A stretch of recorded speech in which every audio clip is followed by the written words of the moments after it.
First one is, payment in lieu of taxes, and it shows what Granite County will get.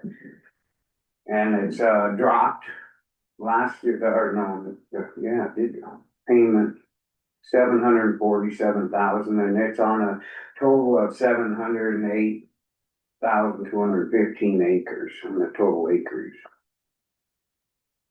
We talked about this before and tried to get them so we get more, cause we have more ground, you know, Forest Service ground and that. It's just, how many people we have in the county. But at least they're gonna get it. Cause at first, you know, we heard it's gonna be hold on without everything changing, it didn't look very good for a while. Okay, next one's home on the range property. That's the one about the airport. It's, One, it's on the, all being there is update on tomorrow's agenda for Riddick Field. I feel it is prudent to bring a couple of concerns to your attention. This is from Jen Walters.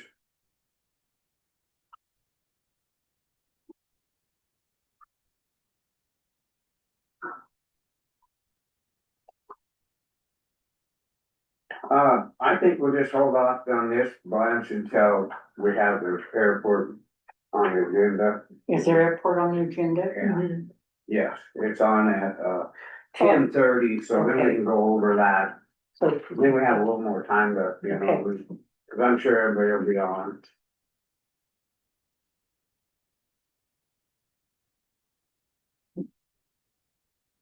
The next one's, outflows.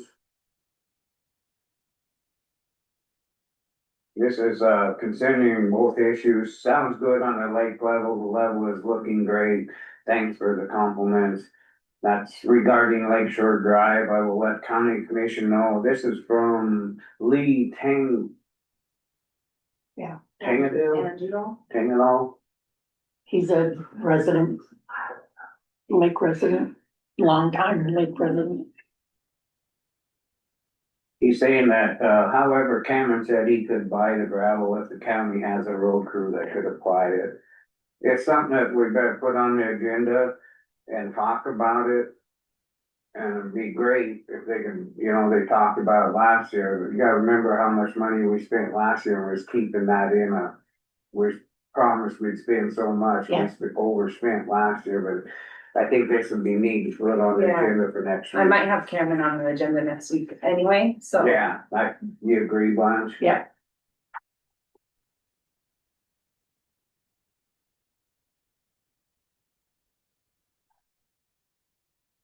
And the next one from Robin White, clerk of town of Drummond. And it was, she was wondering if Granite County had the opportunity to join LGC webinars presented on new package pricing for training and assistance. It's through Dan Clark, it's their education materials and how they're gonna be putting those out now. And you can get package deals with other. And this is to have him come, What's that? have Dan Clark come. Yeah, I just don't remember much on this, Miranda. Yeah, so it's new it's how they're gonna put out all their education stuff. And you can buy packages with other municipalities, so like the towns and us could go in on packages and get a discount.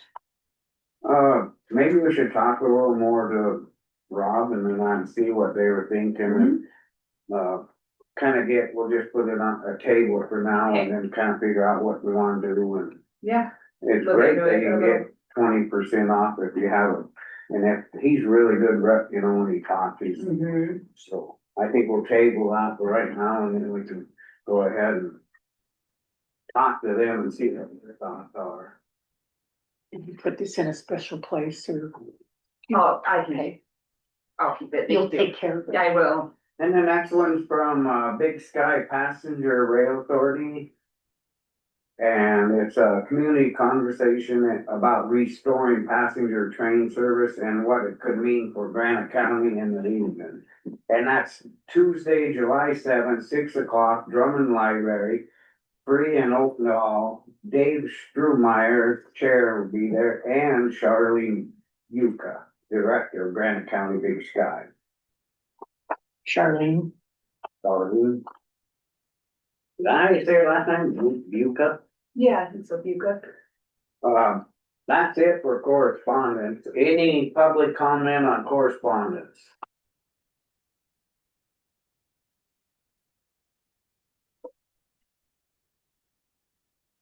Alrighty, well, we're right on time. I'm not hurrying nothing. We'll go into public comment. Sir? Yeah, state your name, come up and state your name and. Vladimir Davich, 255 Georgetown Lake Road. And what I'm coming about is the traffic signs that you all purchased 2 years ago, that never got put up. I've sent Miranda stuff. I think she sent it all to you. And I've been visiting with Paul, Pawlowski about you guys kind of voted when Paul Alt was here. They moved where they were gonna put them, which wasn't in the right place.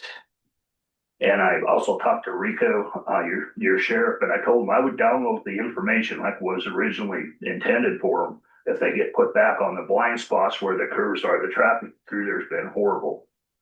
And what I'm worried about is your warranty on them signs is probably about to run out, and they haven't been put up yet. I don't even know where they're at. Well, I think they're running them down. I think, Miranda, you kind of thought they might have got delivered to a different shop. Maybe, yeah, it's like, maybe the So nobody knows where the darn things are. So I dug up the correspondence, that we all had here about 2 years ago, Paul.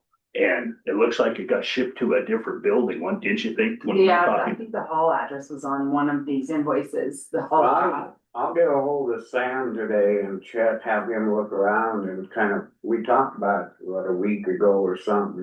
Yeah, that's when I sent it to y'all. yeah, I started. Which Paul, short-handed and stuff going on, and it's just forgot. I'll totally understand. I ain't gonna lie, I So- forgot. are we all in agreement where they should go? That was Well, a big conflict, Brian. That was a conflict with Paul. Chuck Stokey, myself, and Rico have talked to where they originally were supposed to go. And we were gonna put them where Paul wanted to put them. That was more a Paul thing Oh. than the commission Can't thing. really talk about him. Okay, I'm sorry, I didn't know. I did too, but Past in time. his defense, we gave him permission to put them where he thought they were, cause he was supervisor and that's where he wanted them. Okay. So I guess we'll have to go back to the drawing table and look and see. Yeah, I'd be willing, me and Chuck Stokey, myself, and like I said, I talked to Rico. Part of the deal with the signs is they have a download chip.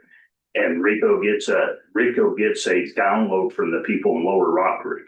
But somebody's gotta give it to you. If you're not gonna put them where we originally put them, I'm willing to go give them download the chip if they go where they were originally supposed to do, cause I live right there. I'll download them and send them to them. Well, what was the conflict? Wasn't it by the crosswalk? It really, Well, that was the whole thing. When Chuck Stokey and we looked at the congestion and the crosswalk, where the crosswalk was, there's 2 blind spots. And that's the most probably congested area in the whole lake. Where they were gonna put them out like in open fields. One was gonna be on the Granite County line, Deer Lodge County line, where the old Denton's Point was, where there's not a whole lot there, but there's a curve, where the crosswalk and all that little boat stuff is by Village Lane. That's where one of them was originally gonna go heading westbound. And the eastbound was gonna go on a blind corner just behind Chuck Stokey's house, behind the crosswalk to slow them down through that congested area. And the thought initially was to you guys were gonna look at that. Work at that time, Scott was the sheriff. They were gonna look at that and see how the signs work, and if that helped them, they were gonna look at possibly purchasing additional signs, as it allowed to places that were, where they had traffic issues. yeah, So- I'm sorry, We received the signs and they're parked somewhere, supposedly, yeah. supposedly, and nothing's been done. Well, about it. the thing was when they came around the curve before they got to the crosswalk, we're slowing them down both places. No, she's meaning that we've got them, but now we gotta find them. Pardon me, I'm sorry, Glenn, I didn't hear you. You can't, yeah, they're big. You're not gonna miss them. They're like the ones by the Seven Gables held excuse my language, they're probably that big, you know, Well, they're, I've been down in the county shop, the only part I haven't been down in the Drummond site is the one, I haven't been in the cat house. wasn't it 2 years ago that they bought them? I think you bought them 2 years ago in December. I believe it was 2 Memorial Days. They initially thought they were gonna put them up, Scott. So have those signs ever put up? No, they're in the box We're somewhere. still trying to find them. Oh, Yeah. That's what he's saying. that- Yeah, they haven't been put up. Now, two crosswalk signs, you know, the little yellow ones that Yeah. were gonna go right by them, they're there. Yeah, I But, knew they put Yeah, them. them are there, but they were supposed to put initially, when you first voted and we talked about all this, looked at the three different things, you were gonna put the radar signs right there to control the traffic through that area. And I think it was just state, not, it was gonna just state how fast they were going, cause we couldn't change the speed. right. No, there was no thought about changing the speed limit through there. It was just to slow down like the cement trucks, construction traffic and all the other traffic going through there. Well, I'll go today or tomorrow. I'll go down there. Sam, I won't be able to get hold of him today, but I'll go look in the cat house there and see, maybe they're in there. I don't know. They gotta be pretty big boxes, I would think. I just never seen them run. Well, you know, they kind of came in, I think they came like like probably December, January, probably got put someplace. Did we ever pay for them or not? Yes. Can I we got it. look up, This is all before my time here, so. I'll have to look up and see what yeah, I don't know. Yeah, you paid like, I know there was a great big conflict and Just- then they were arguing with the supervisor and that. it was under $8,000, I think right about $8,000, Yeah. Miranda, when I Yeah, sent you the invoices. But I know there was a conflict, cause he wanted them in one spot, and you guys Exactly. wanted some, Well, and then it just got prolonged and the winter never got done. And I'd be willing to- Forgot. So you have visited with Rico and correct, then with the other homeowners and you've figured out where they should be. And Rico is agreeable with that. correct. Now we just need to find them and get them We up. need to find them, and I don't know from the commission standpoint. Yeah, If you guys would have to take another vote to put them where they were originally, you know, stood, if we just No. don't put them back where they are, you know. no, What's the deal? I can meet with Paul or whoever, you know, on the road to show them where we originally, because they did the solar studies and I told them I, you know, do the chips. Or, you know, anytime somebody wants to meet there, where we thought the best place is, and No, I think it'd be better. Go ahead, Oops. Paul. I think the first step here, Vlad, is we'll just find them. We yeah, don't need I agree. going over and over on it. So let's find the Okay. signs first and we'll go from there. Oh, that'll work. Yeah. And like I said, Chuck supports it, you I'll know, go- Bino and all the rest of us up there. I'll go to the Drummond one and check down there and check the cat house and then that other shed out back. I just can't imagine they put them out there, cause it's. I'll go look or I'll try hold to the get, I'll Sam. try to get you, you know, sizes, but I'll go back and Oh, look. I'll- They gotta be pretty big. I mean, they're not small. Right. If they're there, I'll find them. There's a solar panel that goes with it and, you know, the sign, because one of the things I think we bought the poles you too. bought two of them. I can't honestly tell you. I can't remember that part. I don't know if we was putting them on wood, Paul, or if we talked about. Well, I putting them think on you guys pipe. were putting them on steel poles, because that's what brought it to my attention where one of the posts were put. And We they, gotta have them, yeah, off there a little bit, cause otherwise if they're too close to the right of way, and then we talked about it, you know, with the Yeah. plows and stuff. Yeah, we'll just, check Find them, into it, yeah. find them first. and okay, if I we appreciate can- it. Now I just wanna, like, we all kind of slipped since then. She's got your info, she can get hold of you as soon as we All find that's them. Miranda does. Thank you guys for your time. Huh? But remember, we joked about one of the deals the guy told us is that you guys were gonna have to decide with Rico what the speed limit, you know, what the max was. Cause we never thought about it. We were all kids, but the guy said you can't leave it wide open because the kids will try to see if they can get the top score. You know, how fast they can go through the thing. They So did that that, Drummond. they would either set it at whatever, 40 slow down or what, I don't know, but there's, Could I hate to butt in, but this is Caterpillar, and I really need to talk to them, we're trying to get our. yeah, that's fine. All up. I just Sorry. appreciate your I just time. have to. You guys call me. I'll yeah, help we'll you. find Thanks. them, we'll Yeah. find them. Well, thanks for all your time Well, again. I hope we'll find them. What's that? Yeah, really. Oh, they gotta be there someplace. Thank you all. Uh-huh. Thanks, Thank you. Miranda. Yeah, Nice to you meet bet. you. You too.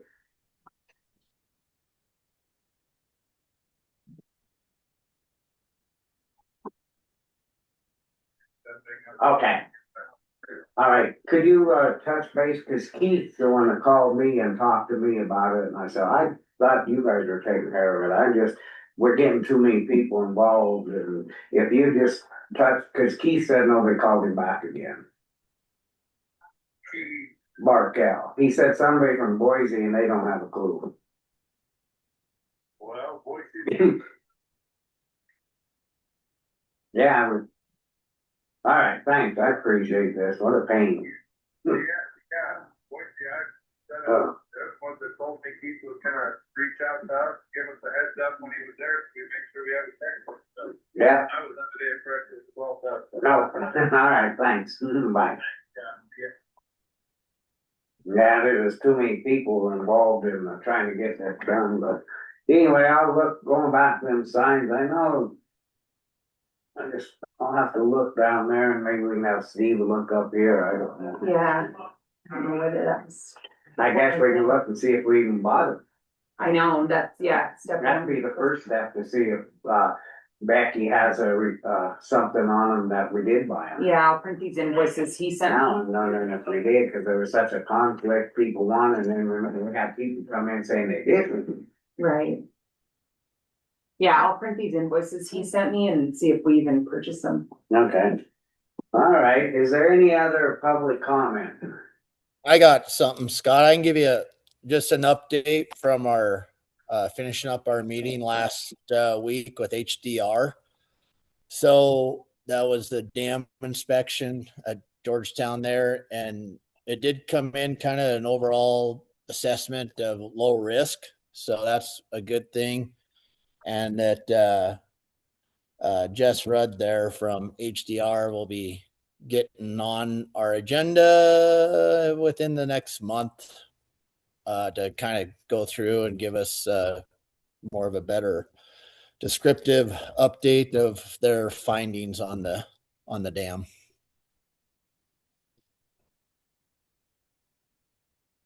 Okay, sorry, I was listening, Steve Jacobson just texted me, said he got the blade up so they can get it on, so I better call Keith, and I was just on the phone with Kat, they were gonna send a mechanic out, but now Keith can just go get it.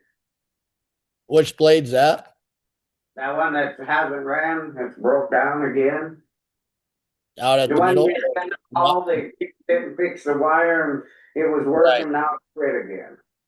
Out at Middle Fork Ross's. or Ross's Fork? Yeah. Okay.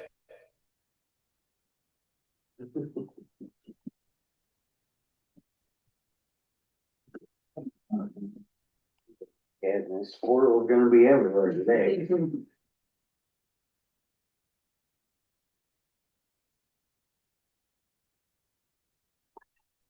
Hey, it's Scott, say they got the blade up.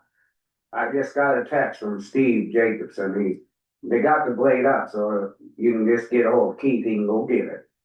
Perfect. Alright, Jesus. Well, we'll hope, right? Alright, thanks. Bye. Yeah, bye. Bye. He's getting hold of Keith. Oh, any other public comment?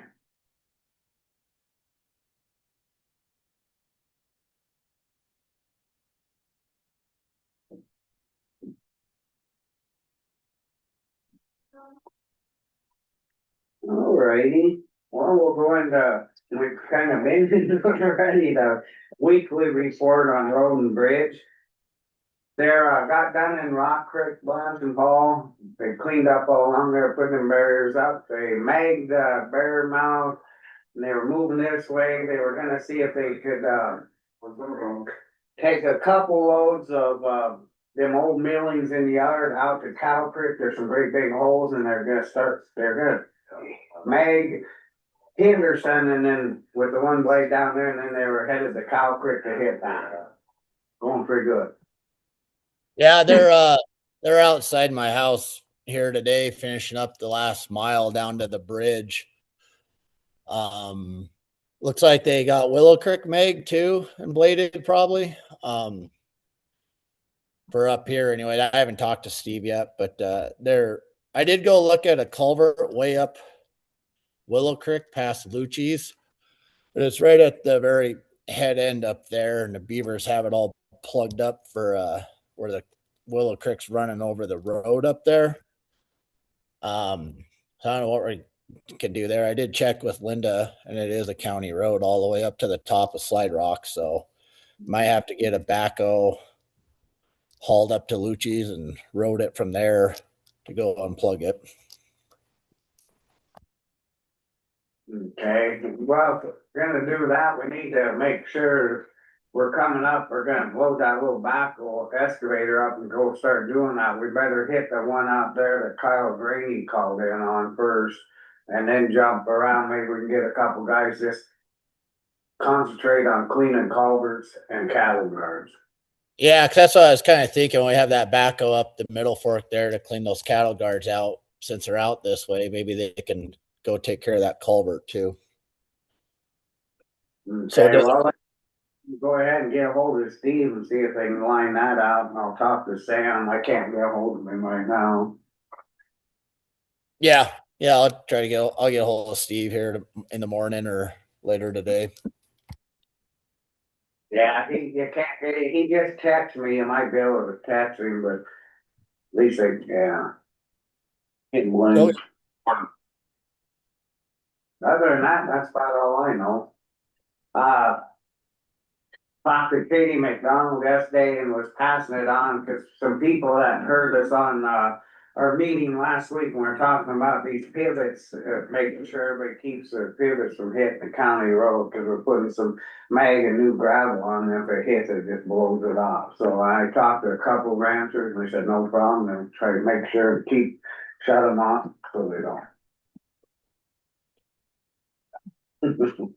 And I guess I don't know if Miranda let you guys know about the house next to the shop and hall about the bad water. Did she let you guys know about that?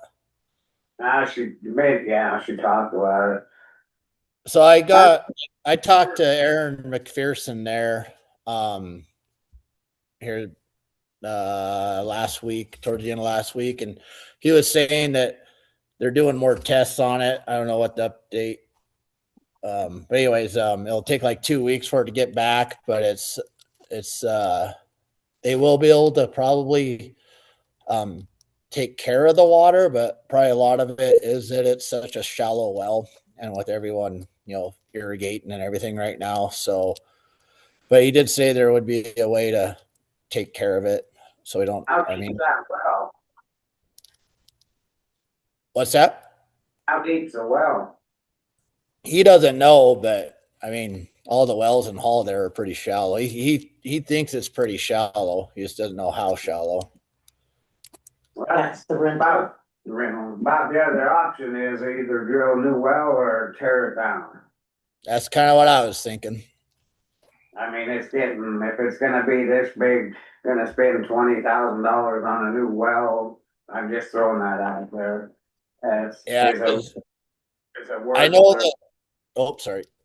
I know the old federal regulations, like 10 years ago, was a minimum of 45 feet for a well. Aaron was thinking that now they've upped it to a minimum of 80 feet. So with the price of iron and all that, it's probably going to be pretty expensive to drill a deeper well. Where we use that or water and the other, they got drinking water from Colligans in there and they just wash their hands in the toilets.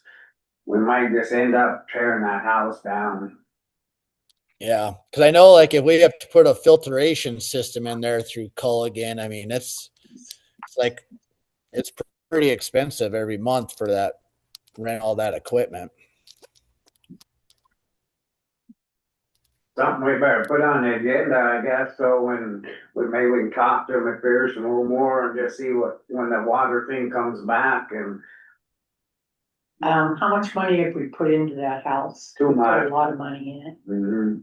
a lot of money. But I mean, is they gonna pay for it are we gonna come out on it if we have to go 30,000, it sounds like, or more? How about a reverse osmosis? How about what? Reverse osmosis. What's that? that, makes kind of bad drinking water very good. Yeah, takes everything out of it. That's not, Colligan's does that. The system's Yeah, probably. it's pretty expensive a month, I know.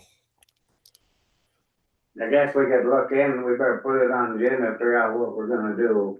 Get a little more info on the water, what, if it's not gonna make somebody sick from cleaning or showering or bathroom. Cause I mean, what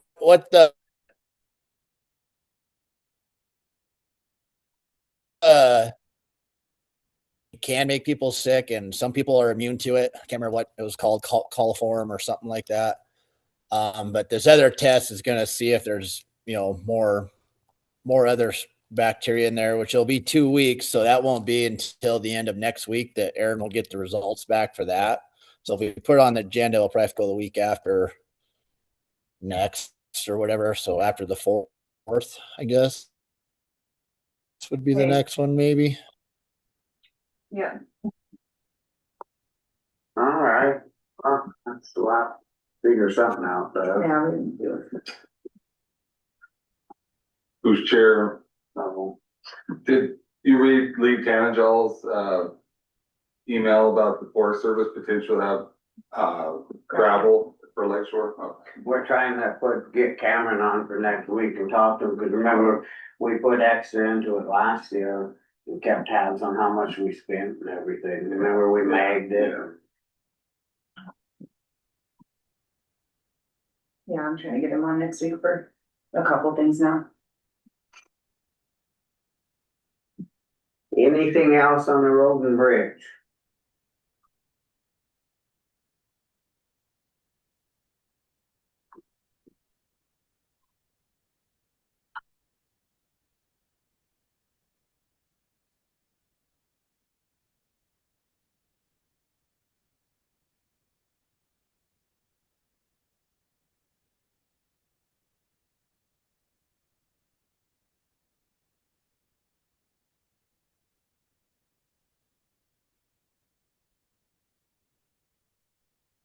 We got the tax.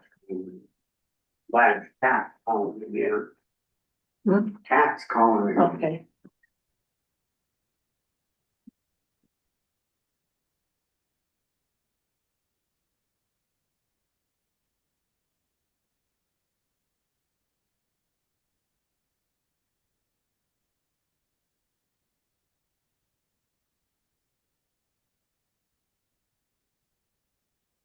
Let's stay out there. It's supposed to get rain, I guess. Oh, are we? Good. Yeah. Yeah, the weekend Yeah. was chilly. Hopefully we do. It's getting pretty dry out. It looks like, this weekend might be kind of wet. Yeah. Yeah, it should be good.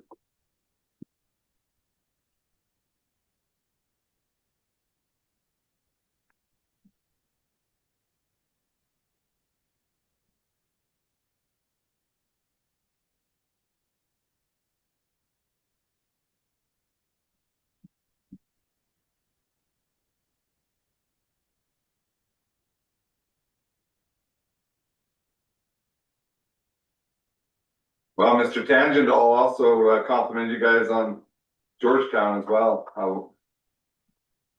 How you managed it this spring. Yeah, we're back. I think we're right at 30 CFS right now. So, and it seems like it's been holding since we dropped it to that. So, Yeah. Still some snow up there too. We'll see.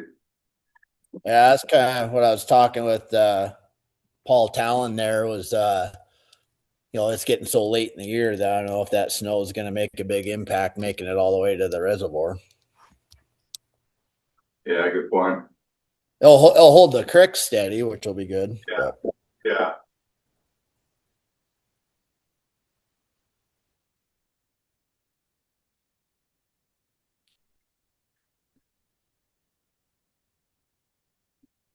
When are you gonna cut hay? Oh, I'm July. hoping. Yeah, I'm hoping about a month. Hopefully, well, it depends on how dry it gets and when stuff starts burning up, I guess. But I'm shooting for about a month out right now. Good.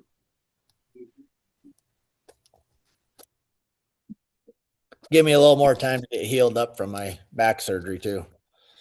Yeah, that's good. Take it easy. Yeah, I'm having a little bit of problems with that. Overdoing it one day and setting me back for 3 days. But Oh, sorry. Alright, well, I'm back. It was just another call from Cat and just too many people involved. So anyway, they'll head out and get it and hopefully Keith can get down there and he's gonna try to get a key from or leave the gate unlocked so he can just, cause he might be late this afternoon. Key for the yard Missoula. Alrighty, well, we'll move into solid waste report. I see John went and got the tires and said he was, haven't talked to John or nothing. I don't know if they got the foam in. I don't know. They said they were gonna try to get it, but I went up with my personal stuff to dump it in there. And it was a mess because there wasn't nothing to compact and it wasn't John's fault. It was just because of the tires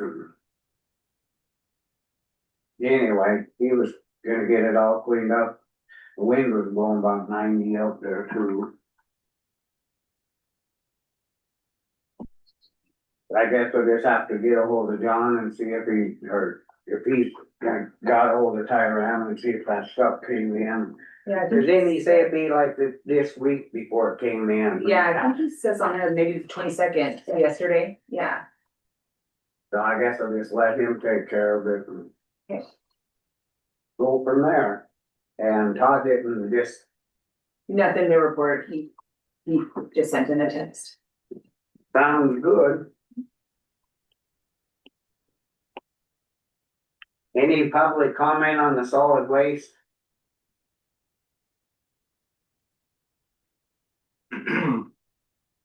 I got one thing, so, Scott Reddick had the letter ready to go out to those who are delinquent, and I helped him with that language, and he's getting. Do you have it? I don't. Do we have to approve it or? No, I don't think so, it's just his job, It's a regular maintenance thing. yeah. Okay. So he's sending out, A delinquency letter, telling people those who are, there's a. is that just on what, delinquent taxes or delinquent overages? Overages, but they could be put on taxes here, we just do an affidavit to the Department of Revenue, before August 1, but he's trying to get it Yeah. handled without having to do that, but some of these may have to look at that option. Sounds good, thanks. Yeah, you're welcome. Any other public comment on solid waste? We got a few minutes.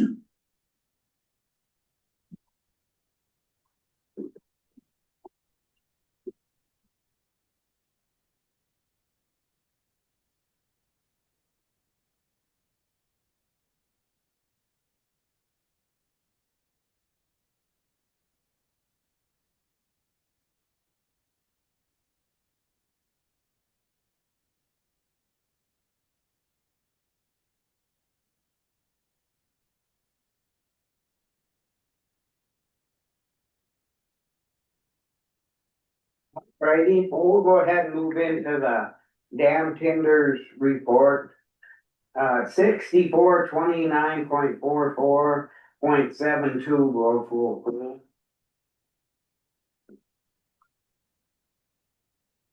I know Paul's been talking to Paul Talon. He was lowering it down, cause we were at 40 and I think we're back down to, Yeah, at 30, 30, yeah. yeah, to 30.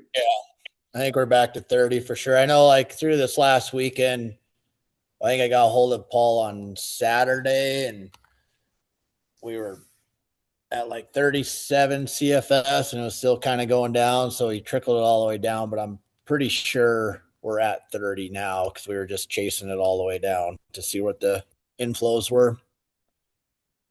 So I'd entertain a motion to leave it at 30 for the irrigator, or if we stay in on these. Can I make a motion that the, Water Lake go outflow goes or stays at 30. I'll second it. Public comment? Being none, all in favor? I, Aye, motion carried, Pat. We'll keep it at 30. And on a note from Jared Kruger, it says that water level is at spillway, no longer going over the spillway. I'm sure it'll start going down a little bit more. It's supposed to be a warm week and with this damn wind, and Those some rain in the forecast. we had black clouds come over last night, but then the wind come up about 90. Was it? yeah, I thought it was gonna rain yesterday when it came up and blew all the fire. Just have to play her by ear, just kind of keep close eye as we go. Did you see the letter from Lee Tangent about complimenting on how the commission Yeah, I read it. managed the lake here at Spring?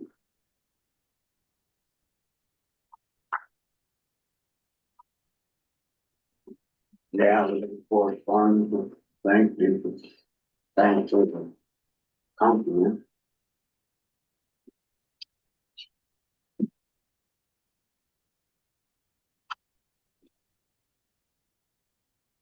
Yeah, we got about 20 minutes before the next agenda.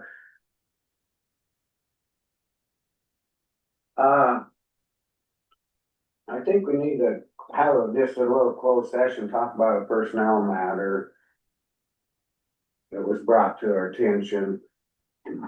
So we'll shut it off, and then the next, we'll come back on a little bit before the next compensation board. All right, we're back on. We just have Good a morning. personnel matter. Paul Callan was trying, or on the room. Go ahead, Paul, you got a comment? And Brad Learman was too, sorry. It looks like they jumped off. No. Noting that we're at 30 CFs going out, we're left it at that, we voted on it, and just keep an eye on it and move ahead. Just see what this does. It don't look like much weather in the. I see Seattle getting a little, usually it takes 2 days from Yeah. Seattle to get here, They're predicting rain, but you know, yeah. so. I guess if they have anything or come back, they can text you or something, email it. Hi Kathy, Good morning. how are you? I'm good. Hi, Kathy. Well, hi, thank you for helping me out. Yes. Thanks for being on the board. Yeah, that's the only time I get to see you guys. Maybe that's a good thing. There's not very many of you We today. got about 10 minutes in case somebody else comes in. Paul had surgery on his back, so Oh, he did, he's on yeah. Zoom, yeah. He's on Zoom. Guys gotta stop. How long you gonna mount this back thing?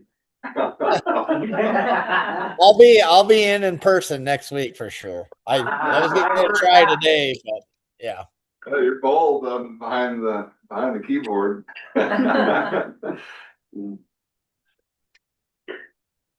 Yeah, it's definitely taken a lot longer than the last go around. I had the disc fixed. for Well, you sure. are getting That's so nice.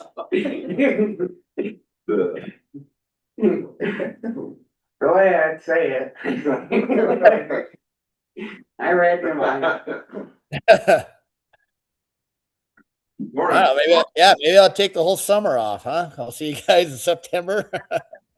Yeah, we'll see how that works.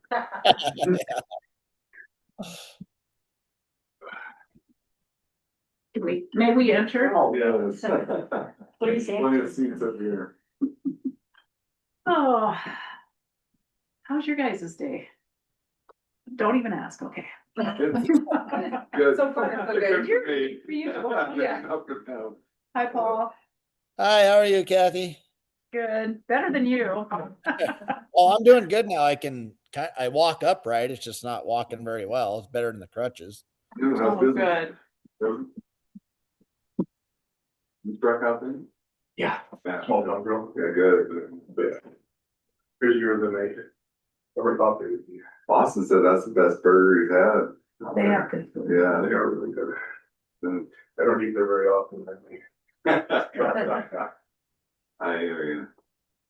So, Yeah, no, they're doing great, and Good. they help my business, people stay. Yeah, yeah, Not everybody wants to buy a frozen burrito and throw it in the microwave, good point, yeah, and then they dress some pretty good coffees and iced coffees. okay, So Good, Makes yeah. the girls happy.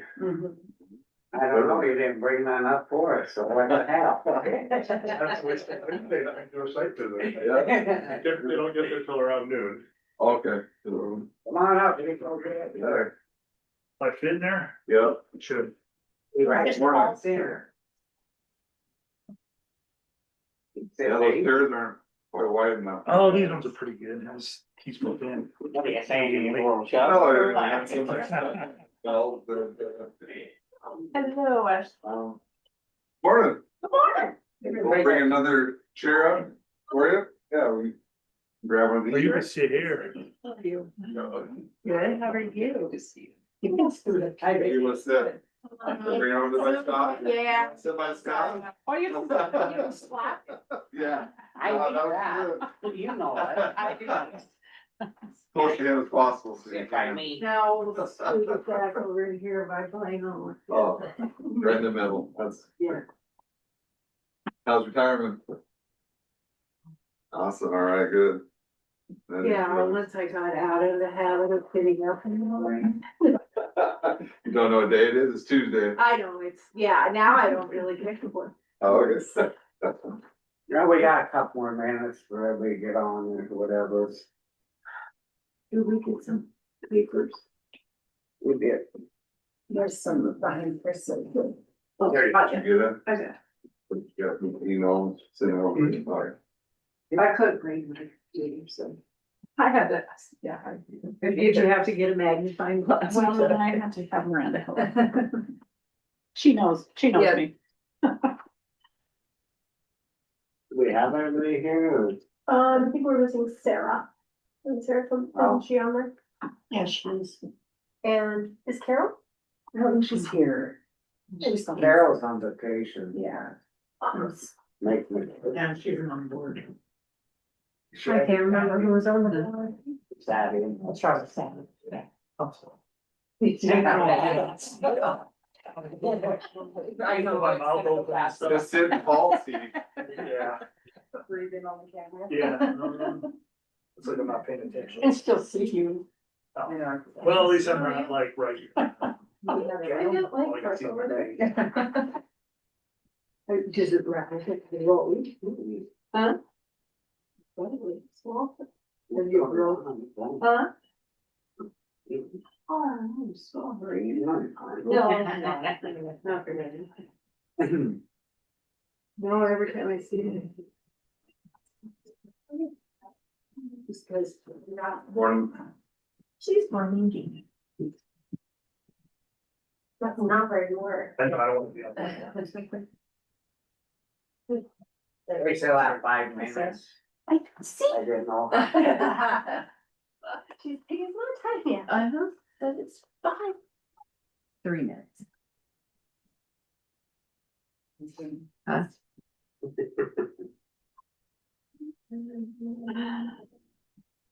I think everybody's here.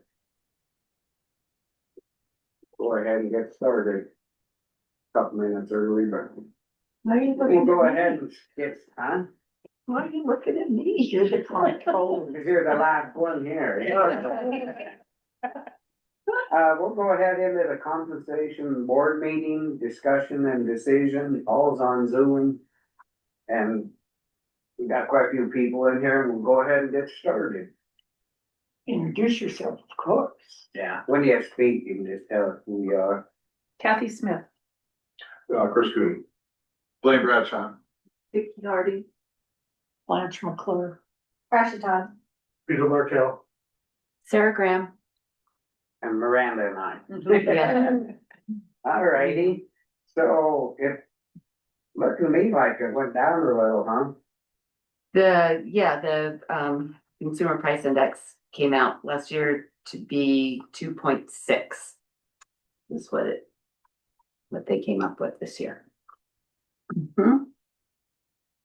Yeah, initially they said went out and had to adjust it, right? It said like 2.43. And they sent out another one right afterwards like a month or so and said we missed a calculation for something. Based on top of this one. Well, I think where we're in discussion with, I know it will probably come up that we're not, nobody knows who's talking, but I just think we're in a discussion, everybody can kind of just chime in and we'll just go through it that way. You've already introduced yourselves and we're all good to go.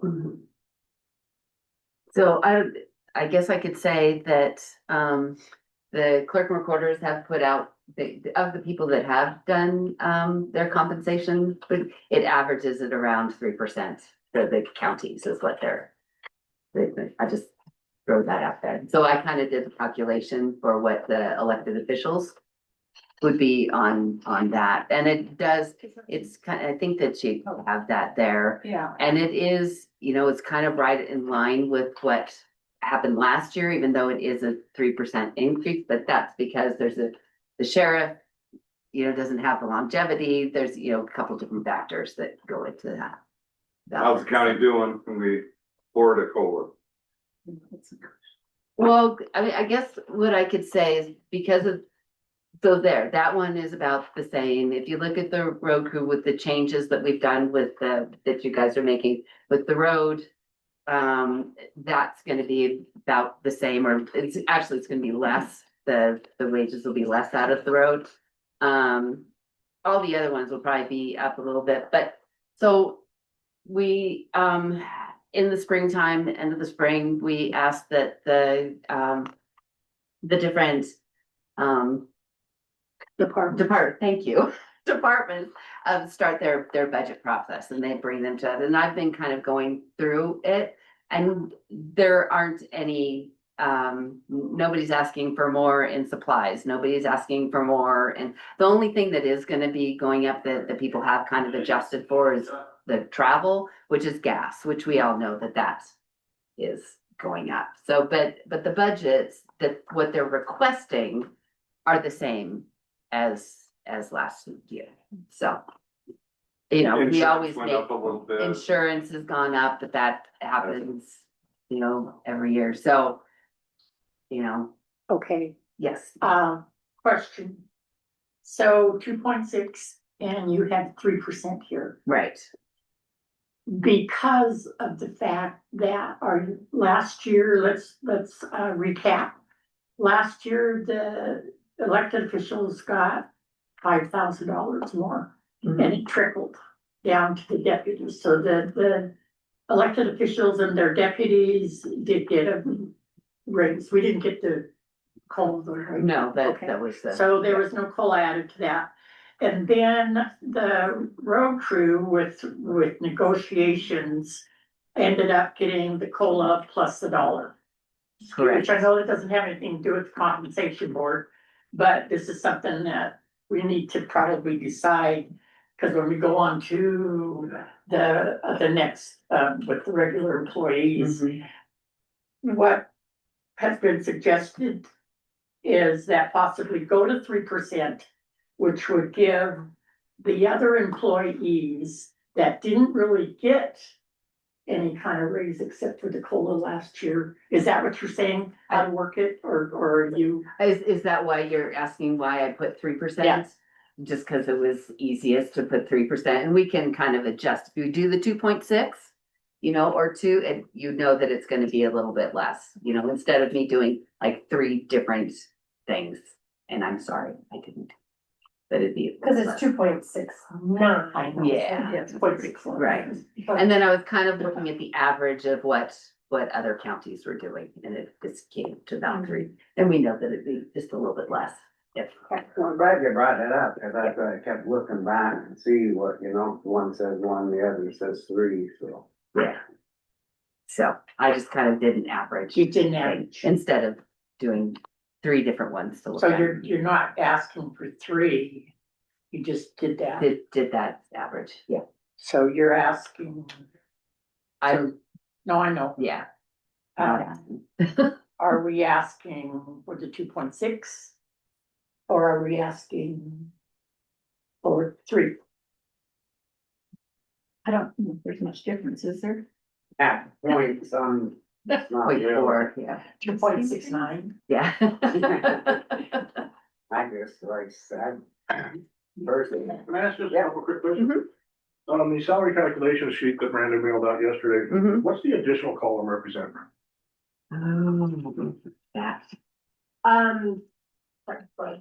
no, do you have, I'm gonna look at it, I should know that right off. The salary Okay. calculation sheet that Brandon sent out, you got the 3% calculation, which is easy enough, but what's this additional column? Okay, so the additional, so like with the, some of the offices are combined.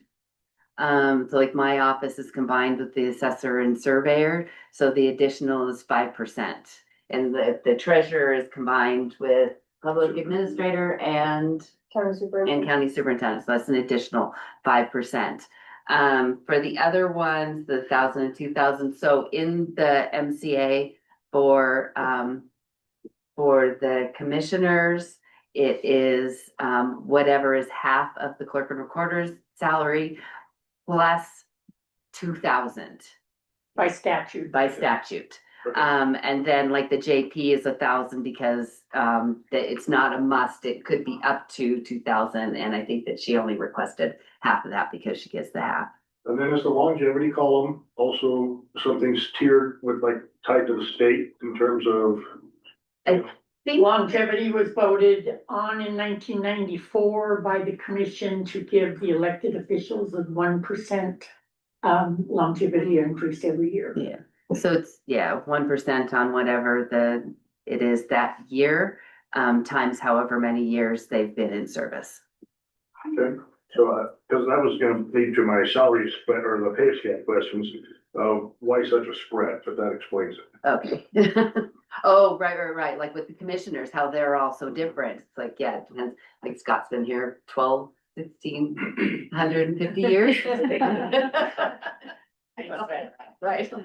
Are you sick of me? I've been here the same amount of time, but I don't have a longevity, so. And then who actually does payroll? It's in my office. Your office, Mm-hmm, rather than the treasurer's, okay? correct, And how often? once a month. Once a month. Okay.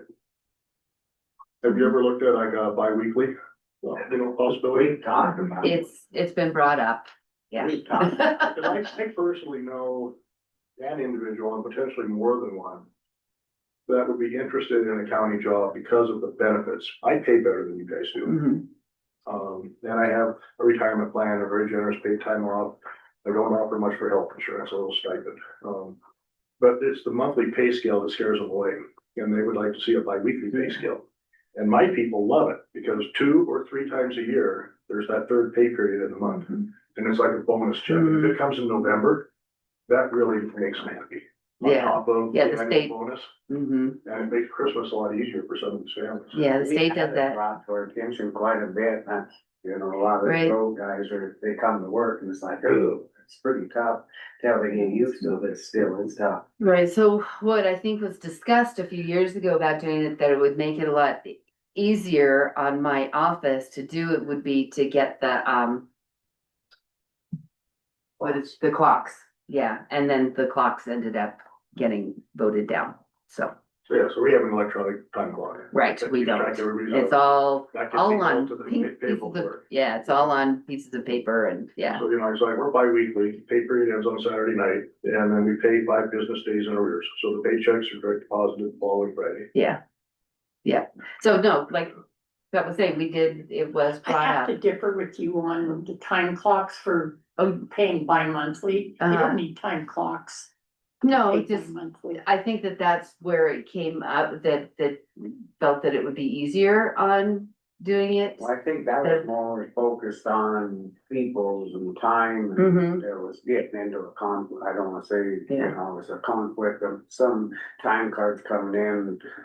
People are saying, well, we seen them here and there, and I think that, what, Yeah. So anyway, but I think Anyway, that's kind of where, that's yeah, beside the point. yeah, so. Yes, Yes, no it has, time. it has been brought up, No but clock. it wasn't, yeah, so. And there are new systems that you don't have to use a time clock. It can be Yeah, right on their phone. Yeah, phone. Yeah. Yeah, and then you can double check it and It's all for- Right, and that was all kind of integrated, and that was what was discussed, I mean, just as a generic. I time never clock know, thing. we might try to get it. Somebody asked, the difference between the 3% and the 2.6 million, and it's, 1,493. What's the change? What's the difference Per, For the per, year. per month, for the year? For the For the year, year. for the per year. year. Yeah, Wow. just the difference between the 3% or the 2.6. I would like to make a motion. Can I make a motion? Yeah. That we go with the 3% COLA. If, yeah, I can. One second, that. Public comment? So, oh, one comment, it'd be a recommendation to the county commission would be in the. Oh, yeah, I forgot. By statute, Sorry. sorry. Nope, nope. Go ahead. We got a public comment.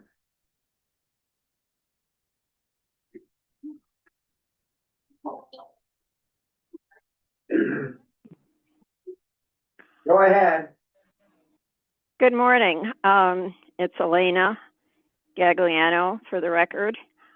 Where do I begin?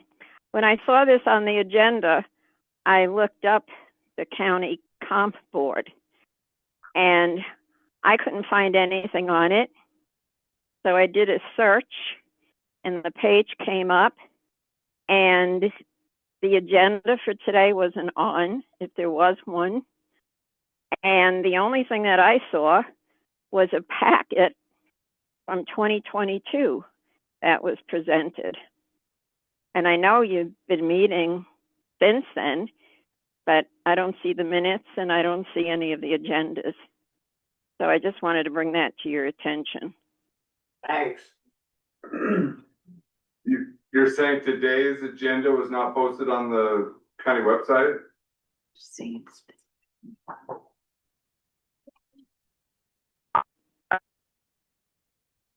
Something's wrong with your phone.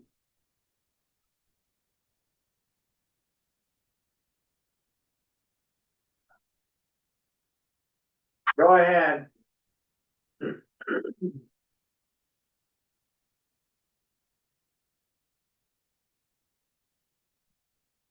You must be having technical. Okay, so Can what I you want, hear me now? I'm Yeah. sorry. Yeah. You've got to wait to be unmuted by the host. So I'm sorry, what was, somebody asked a question? You're saying you did not see the agenda for this week on the county's website? Correct, it's not on there, the page isn't updated at all.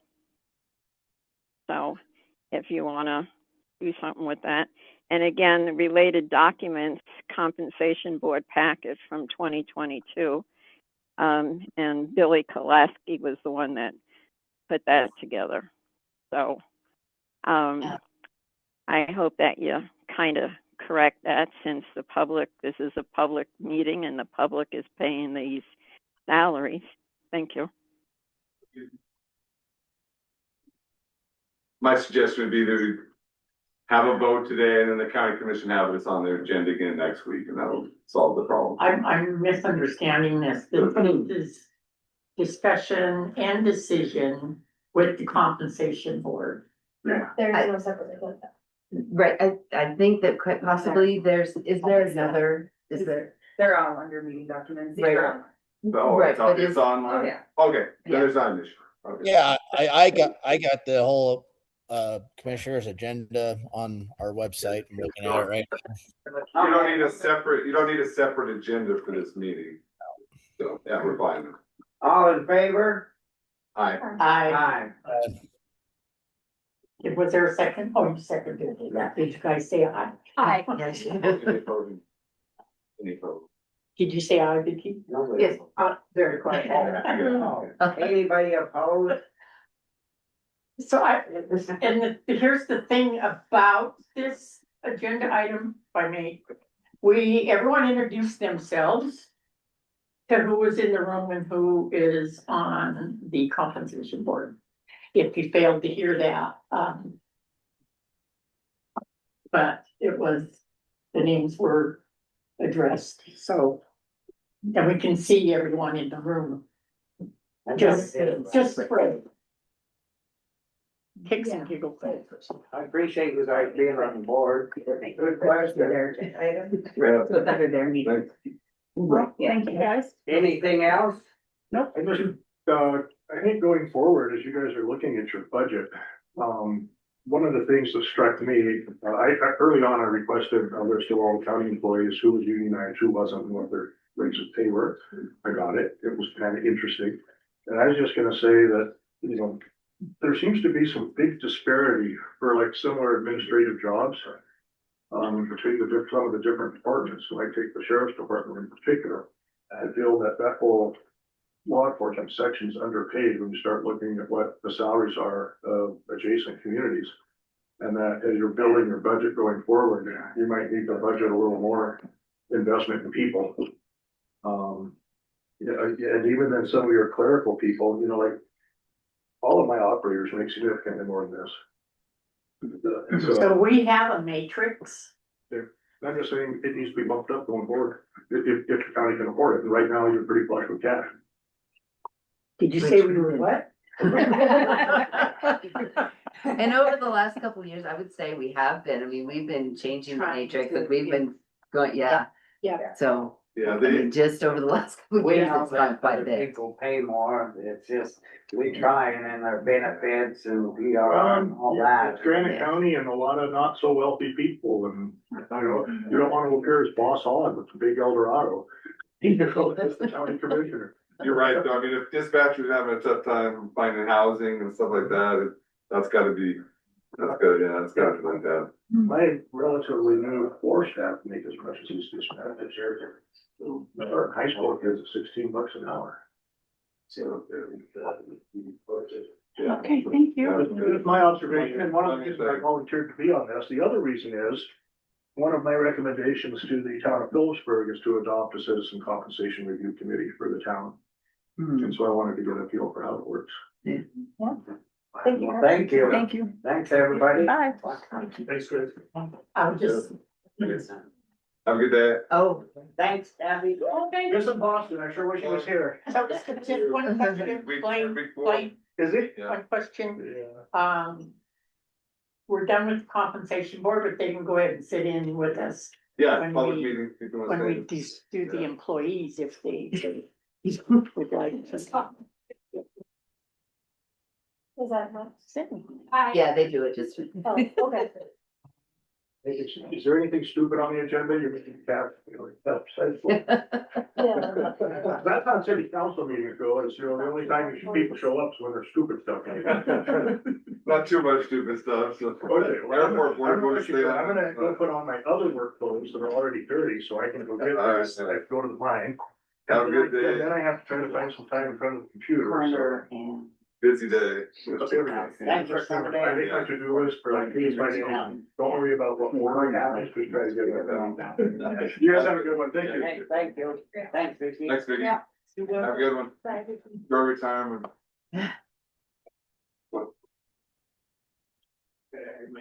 All right, we still got a few minutes before Well, aren't we going to decide on other employees or what they do? I thought we had to put that on a separate agenda. There's a, I Well, think it I thought you is. said it, made recommendation, and then you're supposed to put. so I didn't think that, I was misunderstood that I didn't think the agenda was even on the website, but it is. So it didn't make the agenda for the regular employees. It should have been on the agenda. I think Sat there. Yeah. So So we have to wait till that next week. issue should be good till next week on the, but you can, decide on the, well, you can do the elected officials and employees next week. You too. That's why I asked. Okay. Yeah. Start putting things together. Okay, All right. so in the past, there were packets handed to everyone and the packet this year was just 2 pages. Am I correct? You are absolutely correct. So we'll put it on the agenda for next week and for employees. Okay. All right. So is it the adoption is next week? This was the recommendation. Yeah. Recommendation from the compensation board. Okay. So. Everybody good? Any other questions? Rico? Nope. Elena has a question. Go ahead, Elena.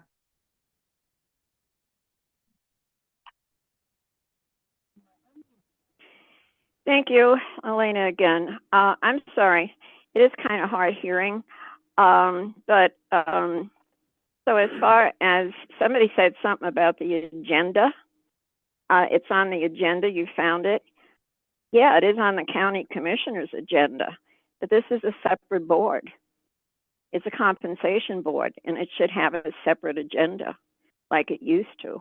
Oh, that's given Not legal. be part of here because it doesn't have any of the documents discussed or anything.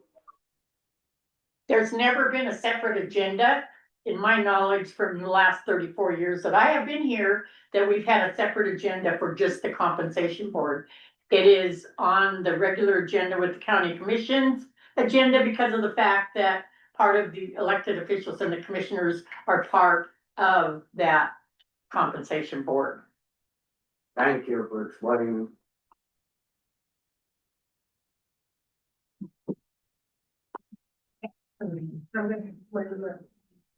Thank you. Thanks, guys. Thank you. Appreciate that. Yeah. All right, well, we got a few minutes before we go to the Riddick Field Airport Board update.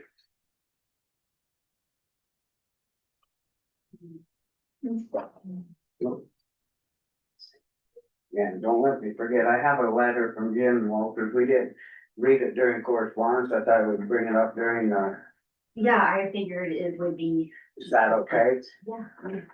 Making sure. But, Making sure. yeah. Out there. Do you have extra copies of? Or can we get a copy? What do you need a copy of? That letter from Jen? Yeah, make me copy.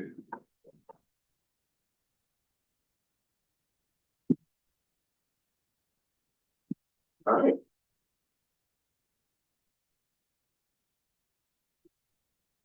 It's like log off soon. I was trying to leave the meeting earlier and it didn't let me. It wouldn't let you. You know, I was clicking leave meetings so I could. In person and. Weird. Yeah. Frustrating. Yeah. Nothing to do with the substance of it. It's how you get it. Anyone else send you one? Sure. There. Thank you. No.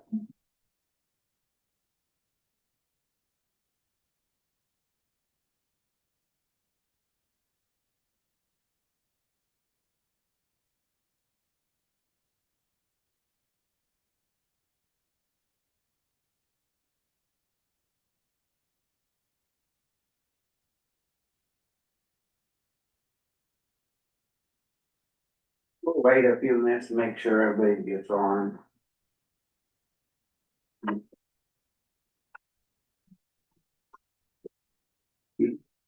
Jeff flew today. Name's gonna try. Yeah. Well, trip. Trip. Trip. Straight trip. Yeah, sure. It's that time of year. That time of year. So Blaine, my recollection. Am I correct? My recollection? On the compensation board? Yeah. Yeah. Gotcha. You want to stare down? What's that? Stare down? Well, you're just looking, so I was looking, and so we're having to stare down. Okay. It's no big All right, deal. all right.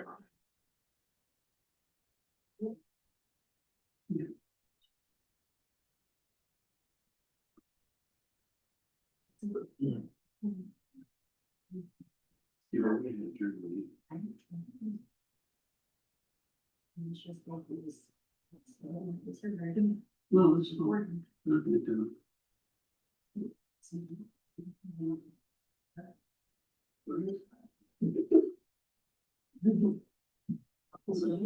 That hasn't been over me.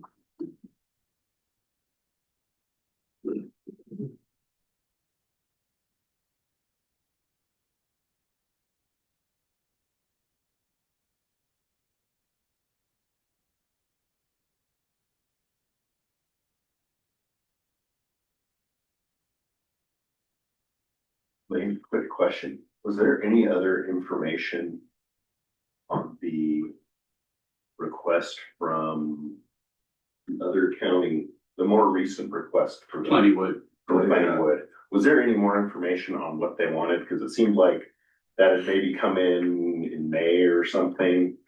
Yeah, that's all we got. And I guess I was thinking the, board was thinking more dealing with the valley, if you guys are dealing with people, but I guess it's a. Yeah. What you're gonna recommend. We'll get. I just wasn't sure if there was more information on what they were planning or. That's all they gave. Okay. Yeah.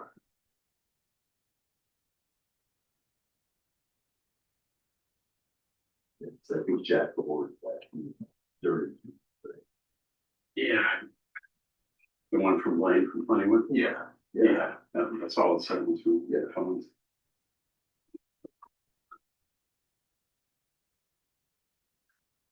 That's what we used to say. Years in the military. Hopefully I'll get that blade all down the other day, Glenn. It sounds like it's all over now. I just told him. They need to take care of it. I think there's a three of us more that's involved. Went pretty well, but stressful. Their picture. That up for you. Yes. So the one that broke down again is the one number one, can you? If you press the chat. Well, we extended more years than the two time comment. It's gonna be. This is the problem. That's if you don't, you gamble, and there's something like this. Nice. I mean, I'm not making, it's just, if none of us can work on the new stuff anymore. So you're gambling and paying 5,000 more a year for a warranty. This here's gonna cost, cause we had a local show up, and they Charlie Park went home, him. So, and I called them, said they're paying for it. Count them out, cause in the agreement, we don't pay for, or CAP don't pay to get a call in that case.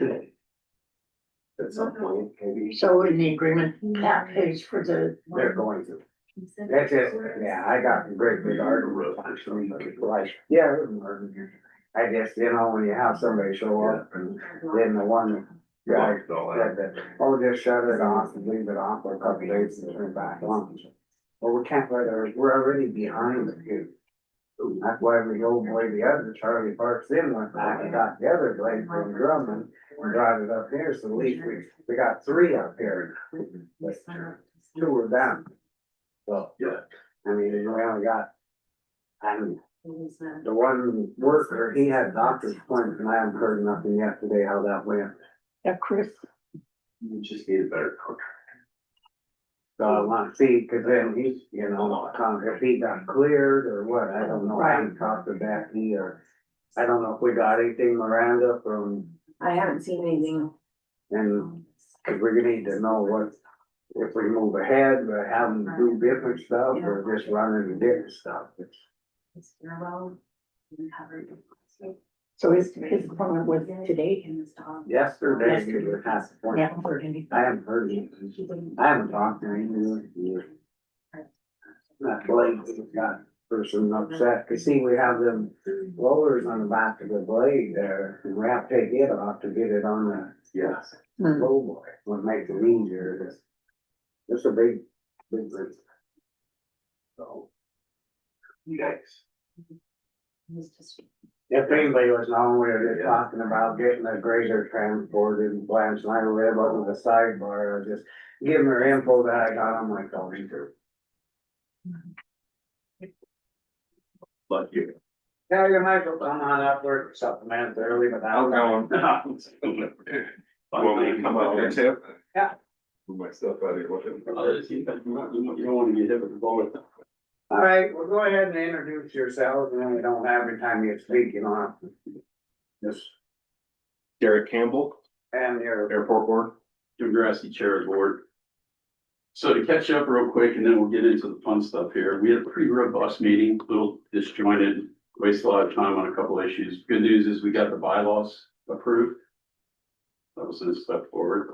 We had a vote on the funds transfer line that we were talking about earlier. It was a 2-2 split. Everybody recommends transferring the funds. The difference was two of us wanted it to go to Ravalli County. They seemed to present more info.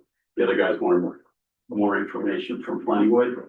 That would kick the can down the road 30 days. So over to you, who gets it? So I think there'd be a recommendation to the commission, but it sounds like the recommendation is to convey it with the thought that it would be coming back later on, if they would pay it back.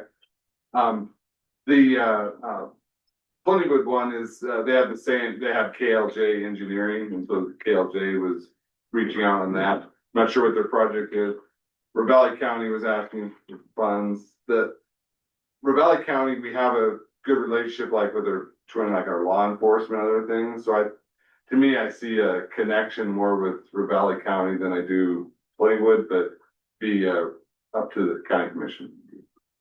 Yes, to be clear, the vote was the two for transferring to Ravalli and two saying transfer it, but we're not sure which one you guys decide. Oh, okay, all right. So Yeah, so if Ravalli is the answer, then Ravalli Yeah, is. we have no objection to Yeah, being yeah, transferred. yeah. And as far as I know, I mean, the Plentywood one could be more, they could need the money more or whatever. Granite County has more of a connection with Ravalli and with law enforcement and other things. Yeah, I agree. The next thing we did is there was a motion which was approved to ask the commissioners to reach out to Brad Radsky if he wants to continue being part of the board. He hasn't been to a lot of meetings, very busy, doing a great job at Drummond. Here his employers. One of the guys just talked to him and he said, yeah, but he doesn't want to get involved in all the Riddick Field drama, which is drama. So if you guys could reach out and see if he's still interested, if not, we'll have to find somebody to. I can call him tonight, talked to him last night, not about the airport, but his wife takes care of the mowing and all that. Yeah. But I'll reach out to Brad tonight and find out. It's kind of nice to have somebody down that way, cause there's a lot of stuff that Army's back in test doing stuff too, so. We're not saying get rid of his role with Drummond, but as far as an active member of the board, hasn't been too active, so we just need, I know he's busy ranching and taking care of all that, but if we don't have an active member, we probably need to get one. Okay, I'll make sure and bring that up. Are you thinking like assistant manager down there or what? Well, we don't have a manager down there. So it's really kind of, and I believe he's already being compensated for stuff being done out there. Joe is.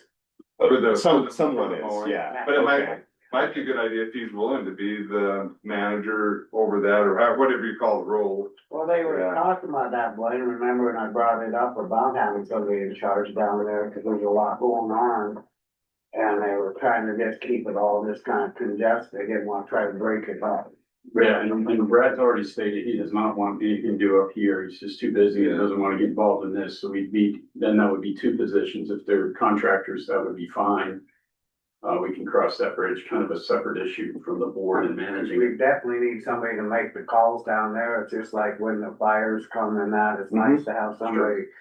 Especially he lives right on there. He's doing a great job down there, they are, and I think the board basically is all for leaving that in place. I'll reach out. It's just, we need somebody on the board who's there at the meetings. And even if he wants to be quiet up here, he can still give recommendations, but it'd be nice to have him as that. Yeah, and that's in the job description we gave you all for the airport manager here, it would be the same thing down there, that they liaise directly with the board and then we shoot it up to you guys, so I agree that would be a good fit, I think. The question for him would be, does he want to still be on the board? If he doesn't want to attend the meetings and be active, then will he do you want to be the manager? Or It'd be nice, He knows everything about the field, he's doing a great job down there, but he's not, right now, it looks like he won't make the requirement of 60% of the meetings, so. It's just a question right now. Well, you need that vote too for us to have a split there, that quite a bit. I mean, granted, we're advising, so. Yeah. The split is what it is, and hey, it was split, you guys decide kind of thing, but. Have that other play. So the next thing, any other questions on that? Now I'll reach out. This faster, funnier. We're still waiting for an official answer from the FAA for their visit. Kevin was out of the office till yesterday, so hopefully we'll hear something soon. With that said, we're kind of in a holding pattern, making recommendations to you guys of where we're going with Brakefield. The bottom line is he said the runways failed, so we know we have some big picture projects coming up. There's a difference in understanding on the commissioner's position on funding. It's brought up a lot that in January, you all said no FAA funding. Some of us believe that was because it was tied to the beacon. The FAA has told us they're pursuing now, not making that a requirement, and we need to know, just clarify once and for all. Are you okay if we pursue FAA funding? As long as, you know, it doesn't have anything to do with the beacon and lights. Because we have some big Are tickets. you saying expansion of the airport? No, just simply repairing the runway. The runway has failed. The runway will need to be completely fixed. And that's gonna cost a lot of money. I think as long as it stays within the fixing the runway, we knew that was coming, but we're just definitely against that expanding, and I don't know if you could anyway. No. So I guess that'd be something that we better think about and talk about, what's gonna happen or how we're gonna fund the runway to fix it. I mean, hey, Scott, I'm against federal funding, FAA funding, because like we've discussed in the past, it comes with strings attached, either if you see it up front or in the back end. And with the runway, I mean, I thought we talked about going through other funding sources for this instead of the FAA. I thought that was discussed in previous meetings.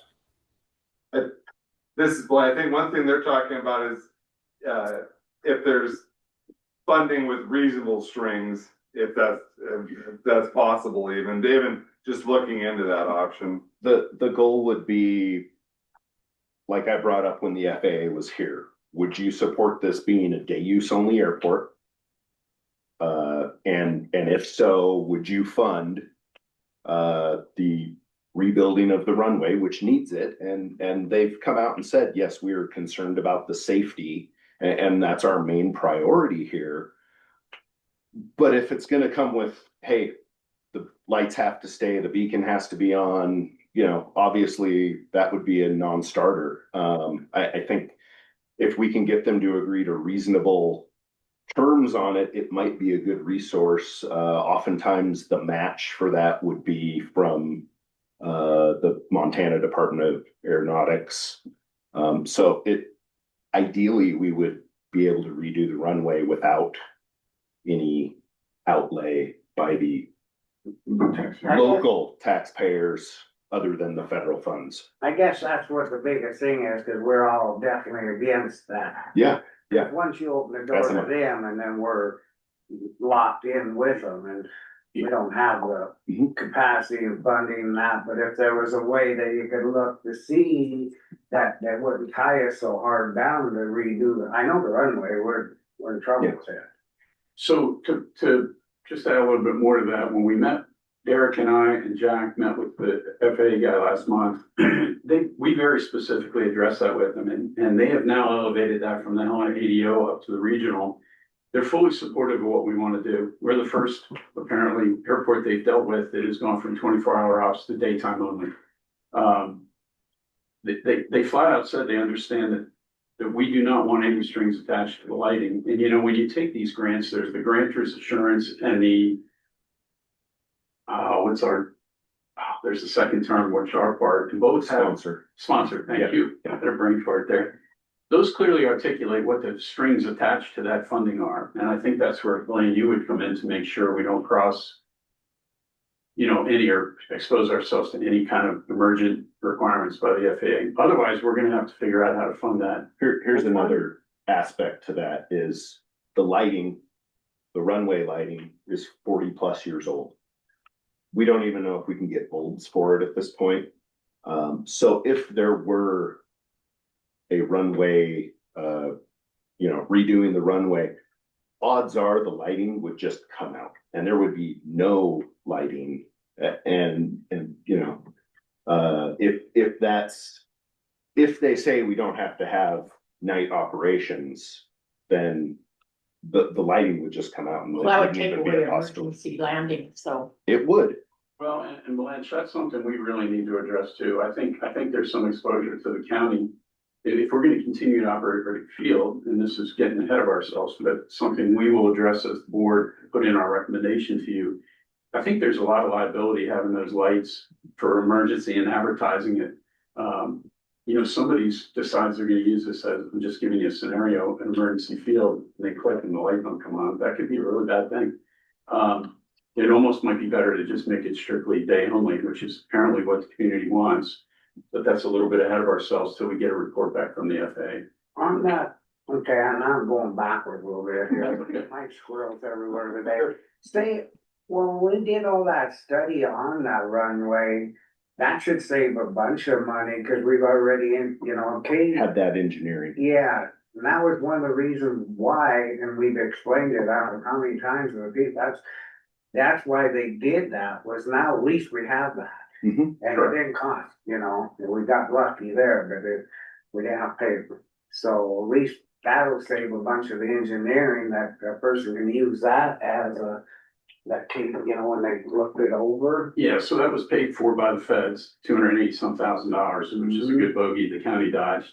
And that was one thing Kevin actually said when we were all there as well, that we could go back to KLJ and have them extract the part about the runway instead of paying to have the engineering done again. So that's certainly gonna be hopefully low cost, if not zero cost, to get planned for it on the runway. Brian? Here's, Just saying, Paul. Yep, go ahead. If you're gonna offer it as emergency landing, then you've gotta keep that up. Yeah, absolutely agree with that. Or if it comes or, on yeah, 5 miles or, out yeah. and that wasn't soon enough. Yeah. And someone crashes. I worry, and some of us have talked about the liability that could expose it. It's a little concerning. Go ahead, Paul, sorry. Oh, you're all right. So like if we, looking at like if we do go away from like advertising it as emergency landing, right? So we get rid of the lights. Well, like we kind of talked in the past, the only emergency landing really would probably be a helicopter, and they don't need lights, to land. So one way looking forward is like if we're just going to a full daytime use, why spend a bunch of money on an asphalt runway when we could just make it a dirt airstrip, for daytime use? That could be an option also. Yeah, Paul, that's a great point, and we have started socializing that a little bit unofficially among some of the board members like Ferndale up there up north. That's still gonna require a huge amount of money to tear it out, get rid of all the, then we have to come up with the funding to put the right soil down, get the right grass growing. So the point is, there's still plenty of funding requirements that I certainly don't think the county can shoulder. It's still going to be expensive. Very expensive. Either way. Yeah. The good news, Paul, to your point, if we do go down the road with no lights at all, there's no way the FAA can tie us to lights. That's number one. And number two, Kevin said the FAA rep said they are looking at a way to fund us without any lights. If we want lights, we're gonna have to pay for that ourselves. Right. So, well, like if it's gonna cost money one way or the other, even if it's dirt's way easier to maintain than asphalt. Oh, for sure. So, you look at if it's going to cost us roughly the same amount of money to asphalt it or just go to dirt. Dirt could be an option, and we just blade it, roll it when it needs it, and maintenance will save us. I think save the taxpayers money in the long run if that's the route. If that's how it goes or whatnot. Is Ferndale a grass It's or grass. it's grass? So that grass is. Yeah, there's dirt strips out there too. Problem with dirt is you never know when the pothole. It'd be much probably in the long run. There's still the upfront infrastructure cost no matter which way, but I think we'll have to discuss dirt or grass. We can do a little research on what's better. Yeah. Anything else to add there? I think just making sure your guys' questions are kind of answered. My position on night operations, I think this is a good path to explore. Well, I don't know why Just- it keeps being brought up. I guess I'm getting frustrated. It keeps coming up the night flag every time we voted on it. So it sounds like there's airport board member that's personally disagrees with it and may not be letting it go, but, or is that? No, that's a fair point. It's been brought up a couple times, so we'll fix that. The 100% position is no daytime offs. Where we are now is whether, part of the temptation is if there's a beacon and lights there, I mean, whether it's emergency or not, anybody can turn them on flying by here. So if it's, there to use, that's this individual's position, and we'll make sure it's clear that there's no discussion on turning on night operations. I'm good with that. The issue I see is if it's just contentious on that board, then I don't see people not wanting to be on the board or whatever, but, There's no two ways. There's a lot of emotion in the board. We're getting new. We got handed kind of a bag of hornets here that we're all swatting hornets. So, hey, the guys are great, and we have to have diametrically opposed people on the board. That's fine. We can, this issue, it's a board thing. I'll handle that part. There's also a lot of just figuring out where we're even at, because we have one remaining prior board member at this That's the point. whole So, thing. and it's taking some time to get up to speed, and there's a lot of waiting, Yeah.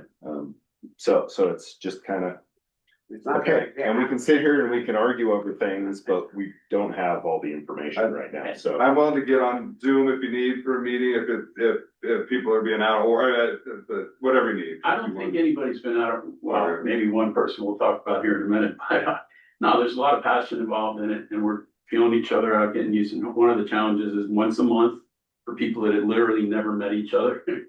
That makes it a little challenging, but the passion's good. I don't take any of it personally. I feel like I get beat up a lot, and that's fine. That's I volunteered for that. And it's nothing compared to being in a Navy squadron for 20 years. So these guys are great. They keep me in line, and we'll get where we need to go. Is that a fair way to put it? Yeah. I think We did waste some time on the meeting because of the passions, and we'll get everybody where we need to be on that. The last part is a personal thing here in this email from Jen. Yes, my fiance was in the room. The meeting had officially adjourned. I don't her comment needs to be on the public record because we had adjourned the meeting, but I hadn't killed the mic, and she did make a comment. I'm not denying it at all. She's very passionate as well. Felt like we went round and round and round, and that's an inappropriate comment made in my home after the meeting had adjourned. So I apologize. She's out of town. She'll probably offer an apology there, but she just feels like I was taking it. It is what it is. Inappropriate comment for sure. Didn't know it was still on the recording. She's not part of the board, and I'm sure you don't control your wife. I don't have one. I have a fiance, but Apology accepted. I mean, moving forward. I mean, Yeah. that's what I say. I guess commission can talk about it. I mean, you can chastise her or whatever, but it was just a passionate comment. She's very loyal to me, and the board has been a little contentious, which is a good thing. We don't want sheep just following the leader off the cliff, but it's a very emotional situation for many reasons. So mea culpa on my family's part, and we'll make sure we're on mute or there's no comments made like that. That's all I can Yeah, do. and that kind of, with the technology we have nowadays, it's one thing that kind of happens are hot mics. Yeah, I agree, Paul. Thanks for the support, man. It was just an emotional comment made and after a somewhat contentious meeting. So, You have a comment? Would you state your name, Jen? I know. I'm getting it. Hi, Jen Walters. I feel like you guys addressed the two items that I put in my email. But, like you said, Scott, it's frustrating that the same thing keeps coming up over and over and over again. So my very specific point, which I've heard everyone say sitting here today, it's a day use only airport, no nighttime operations. So for one board member to keep saying, well, what if we do this? And it won't be that bad, and maybe the people will agree to it. 25 minutes was wasted in the meeting the other night because that was brought up, and I just don't think it should be brought up at all. I'm frustrated with it. Yes, I mean, we're yes. trying to move ahead and we keep, keep going backwards here. Right. It's- Go ahead, Pam. I'm just, okay, what you're saying is no emergency landing at night. No, for the record, legally right now, we are day use only, nighttime for emergency use. With the caveat that we are no tanned out for the beacon until the end of September. So right now it'd be day only. But legally, this commission approved day only with emergency landings at night. We are investigating that.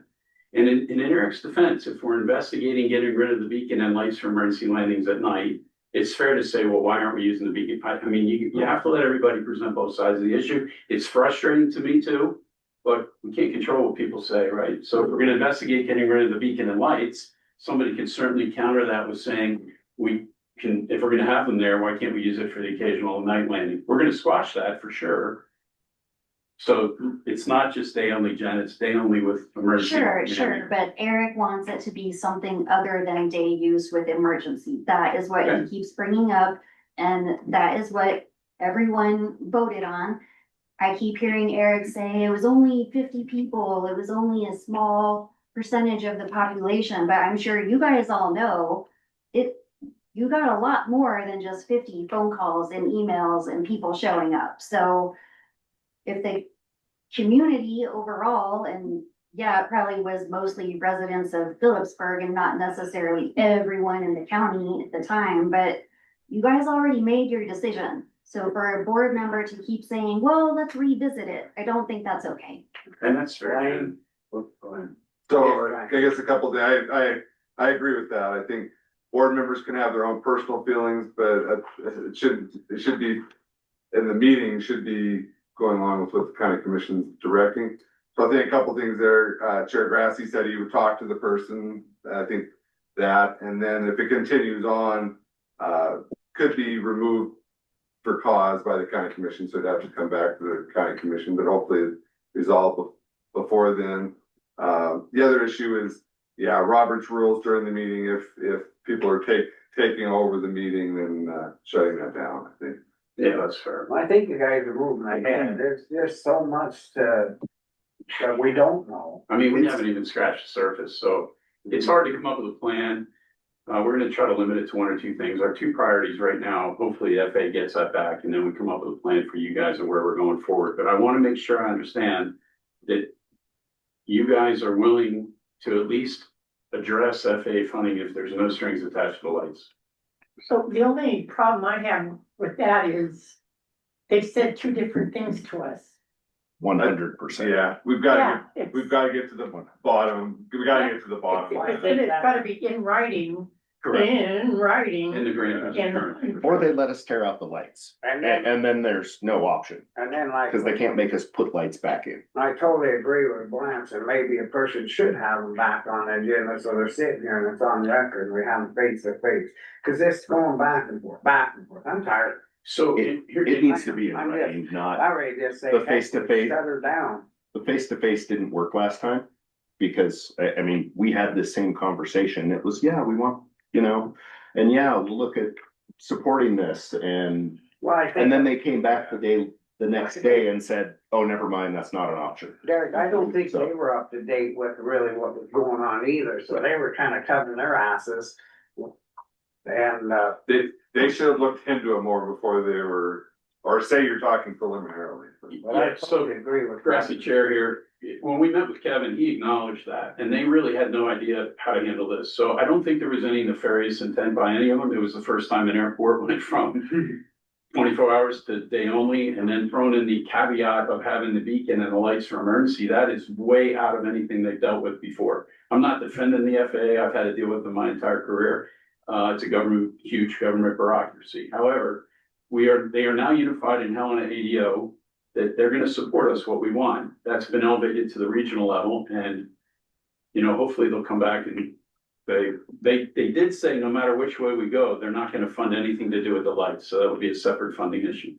So with the lights, if tore the lights up, then you couldn't land That's just that. emergency or anything. Yeah, The beacon yeah. wouldn't help them to land. I mean, honestly, my personal opinion is we should sell the beacon or give it to another airport that wants it. Oh, we sell it, get our money back.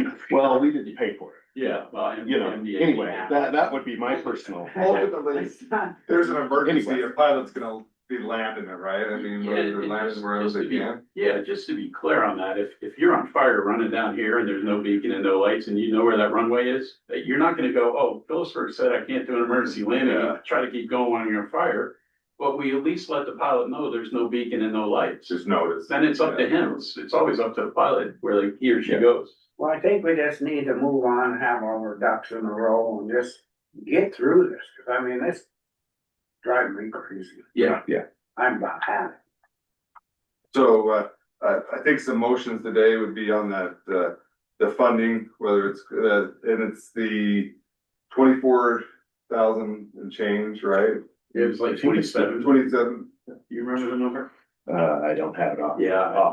Offhand. okay, be the funding that was requested by Ravalli County, potentially given Maybe Yeah. 48. 48, okay. Yeah. But it might have been 2024 money. 23 and 24. All right, 23, 24 monies to Ravalli County with the, condition that it would be, reciprocated within the next, I think they offered next fiscal year. I would say within the next 2 fiscal years. within the 2 fiscal years.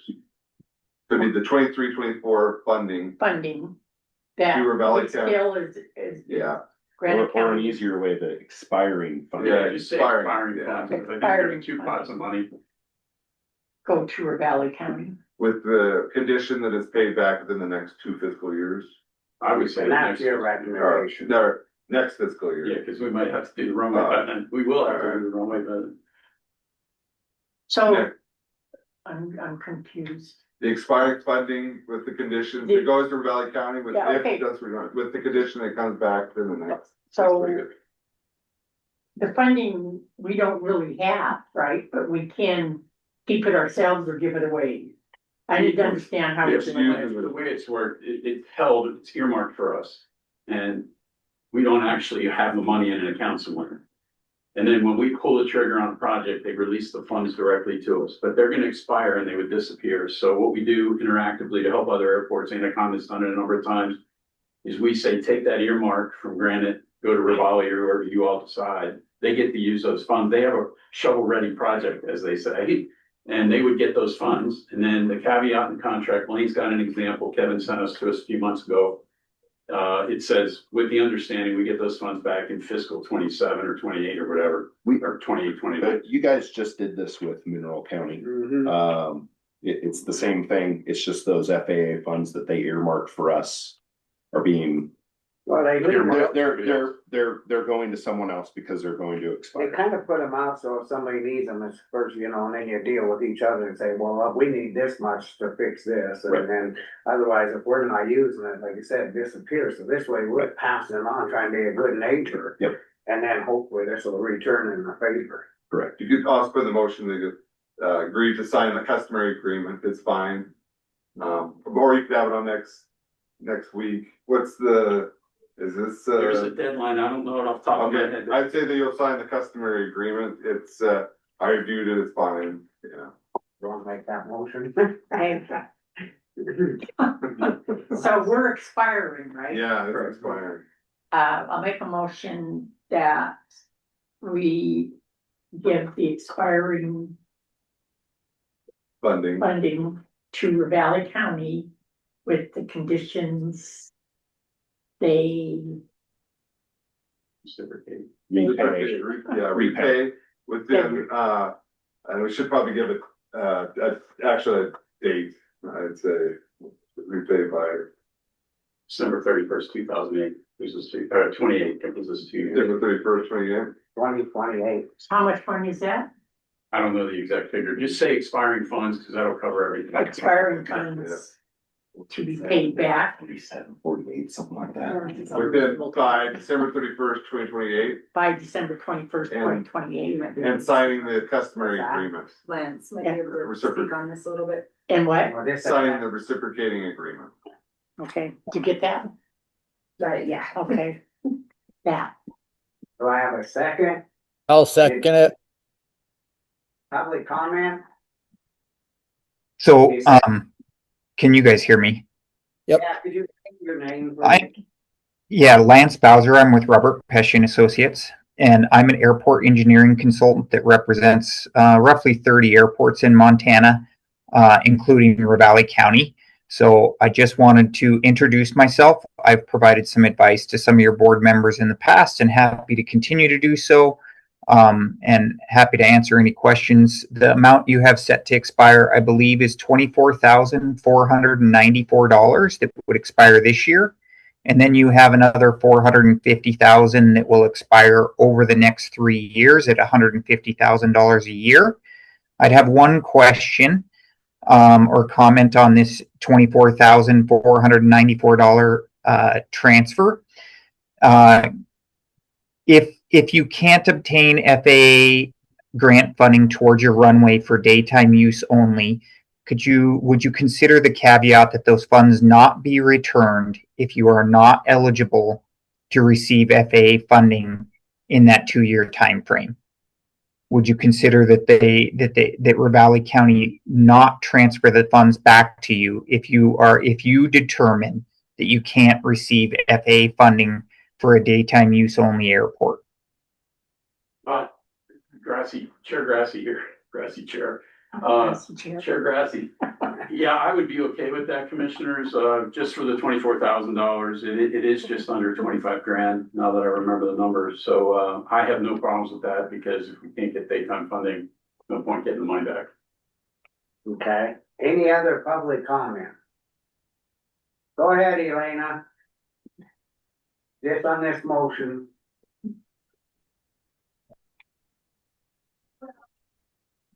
Thank you. As far as the motion is concerned, I agree with Mr. Bowser on that. That's a very good point. I had my hand up when you opened it up for public comment before, or questions when you were discussing this. First of all, I've asked this at the commissioner at the airport board meeting, what is the number of operations? And that's important because that would determine reclassification of Riddick Field. And at this point, it is a field. And usually the FAA grants involve other things like wildlife fencing to keep the wildlife out, which Riddick Field doesn't have. And that would be important. And that's something that has to be looked at. As far as Drummond, there is somebody who does the maintenance, and he apparently is doing a good job. He does plowing and mowing and makes sure that it's up to date. And my question at the board meeting was, what funds is his salary coming out of? And I'm still interested in that, knowing who's paying him for all this work, and he's doing a good job there. He can be doing the same thing in Phillipsburg. And I think that's about it. And one other thing, and I want to thank you guys, finally the recordings have come up. So there is a recording of the meeting, and that's online, and you can look back and see the recording of the last meeting, which is great. Thank you for that. But the other questions need to be answered. And again, it's a field, and that's it. And if you want to get rid of it, you can sell it to the people that are interested in keeping this thing open. Sell it to them. Thank you. Yeah, we already addressed maintenance at Drummond. The individual is not interested in doing both fields, and they are paid out of the Granite County Airport budget fund. Thank you. Yeah. We've gone over that before. Wayne? Riddick Field Airport is an airport under federal law, so it's one of the state things. It's actually called Riddick Field Airport. You look it up. All right, all in favor? So now wait. Oh, Jesus. Oh, yeah, you do need to do an amendment, Yeah, because an amendment of the to the, 24,000 not being paid back. if, with that, that it's, you're not gonna get, Make your belly pay it back. If we don't get daytime funding, yeah, Okay. don't get the. we won't have to pay the 24 grand back. So the motion is to give the expiring funds to Ravalli County without, With the condition it's paid back by December 31st, 2028, unless there's no daytime funding from the FAA. You good with that? I'm did you get that? Did everybody get that? Do I have a second on the new motion? I'll second it. We've had public comment, all in favor? Aye. Aye. Been carried back. Sorry, there's, the bylaws, if you don't mind signing those, giving it to us, and the commission can have those on the agenda next week, if that works. Yeah. And then, you could do a motion to offer the manager job to Brad Radke if he's interested. Okay, You wanna do that? For Drummond. For Yeah, Drummond. we're 100%. you wanna make that motion? Okay, I'll make the motion that we offer Brad Radke the position of manager of the Drummond Airport. Field or airport. Drummond Airport. Second, So on that, should we reach out to Brad first to see if he wants to stay on the board, or is he gonna be on the board and manager, or I guess? I'll reach out to him tonight, Paul, and ask him both, and then this way, at least if he says yes, then we can accept it and move on. All right, I'll second that. And then if he, wants to resign, then he could resign as airport, or, yeah, so you could, that could be an agenda item later. Okay, I'll second it. Public comment? All in favor? Aye. Well, I'll reach out to him tonight, and I'll get over with him. Thanks. Hey, on this, you know, some pretty cleaner copy of the print. That's some weird stuff popped up in the middle of the thing. On the bylaws, yeah, I can, do that right now if you want. Yeah. Okay, yeah. While we're here. All right, sounds good. All right. Jersey Go doesn't get back for a few more hours. All Thanks right, for your okay. time, everybody. Thank you. Thank you. Thanks. Good job. Thank you both. Yeah. Thank you. Hey, Look up. Thank you, everybody. Thanks on behalf of Ravalli County. I appreciate your consideration. Thanks. Thank you, Joe. Appreciate it. You want me to print those? What's that? That's it. You want me to print Oh, those? those bylaws? Okay, yeah. She can print them right here. Oh, perfect. It just has. You have the latest. Pages. All right. Number of operations. How is it? I'm reading to. Come on up, that's fine. So. We're dating this weekend. Jim. That's what he used He's just got something to say. Just a second. Well, no, but. Jim, did you guys have any, you didn't have any changes to that last? No, the last version you sent me, we approved it as written. Okay. How's your day going?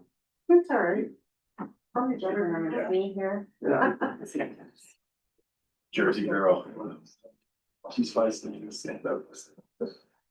Yes, ma'am, no, ma'am. Oh, that's something bad. It's a very fascinating subject for operations. What was this? Soon, done more than one person, probably 14. Oh, yeah. Thanks. Yeah. You betcha. Hope your vacations. You have my. Oh, good. All right, okay. It was. You're saying it was supposed to be longer. It was, yeah. It should have been. That was a plan, but. You're go. All right. We'll go ahead and move into the next, agenda item. 7. That's fine. And it's with, budget update with county public health nurse Deb Robinson, discussion included. Yeah, I put this on just to kind of get an update, and see where we're sitting or what we're, how we're gonna move ahead and just try to figure what's going on, I guess, cause we don't, I mean, Must have the requisite. just need a little more update and kind of know what's happening really and. But I really did, is there about our grants moving more to reimbursement? And it's so much easier for me to just send in my wages. So I think we're gonna see in our next one, her taking more wages out of our grant, of my wages. because it's easy to justify Have it on it. and it's easy to get reimbursed for that. So grants that we've never taken, my wages out of, we're gonna, like the maternal child development. The sexual avoidance grant will start taking wages. Have a good night. I guess that's what my biggest concern, because we knew we weren't gonna have that money. And we gotta make sure that this can, Like, see how we're gonna pay for people who start doing budget, right, Brian? Is that kind of, I was lost when I. Okay. So there's no grant for your salary and stuff. no, it ended. And that was last year. what- It was like last year, Just 1 year, wasn't it? right before we went into the budget. Okay. So another thing was, we were gonna talk about area five, not area five, but yeah. Yeah. And I don't know if I guess we can, because we're the ones in control of where the money comes through. Cause then it sounds like if we took it, now this is just, I did a little reading and I'm not sure if I'm saying it right, but if in area five, if we took it back over and hired somebody, there's other stuff that we could use the person for and we could get money to help pay. Yes, is that, am I saying this right or? I mean, I think area five is what you make of it, right? There's a lot that I could probably do myself. But they want their house cleaned, they want their laundry done, things like that. We'd have definitely, now this is me speaking, what I'm saying, we definitely have to have somebody doing it. I mean, you got stuff you gotta do and that, but I don't want to lose it or lose a person doing it, because I've gotten some calls already wherein I heard that the person's losing myself. I don't think so, but I don't know. So I don't know I if I'm think that- speaking out. We would be happy to take it back. Okay.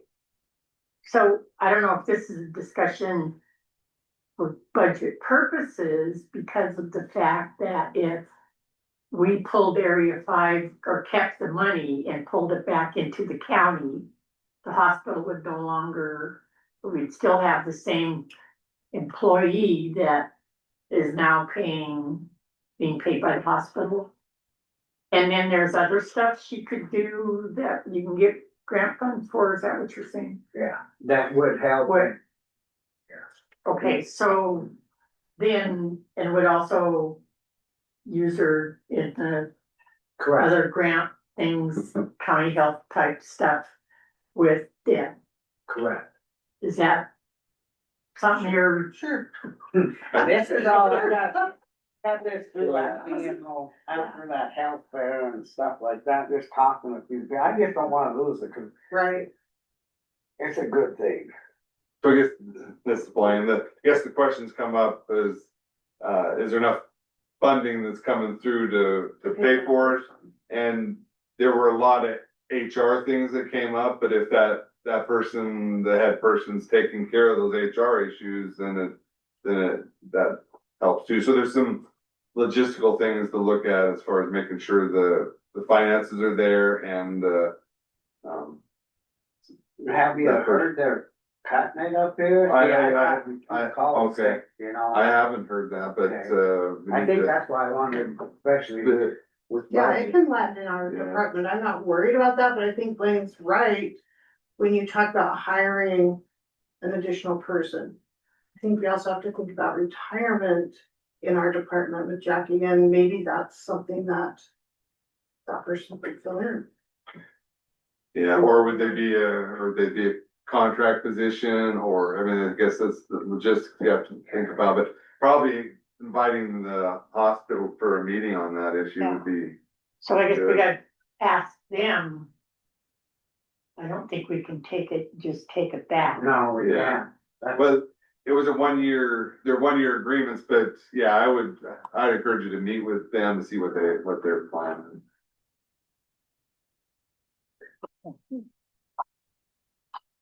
I think really taking our grants and using them for our wages our power, our phones, and really just keeping it at that and spending it in that way is probably the wisest from what.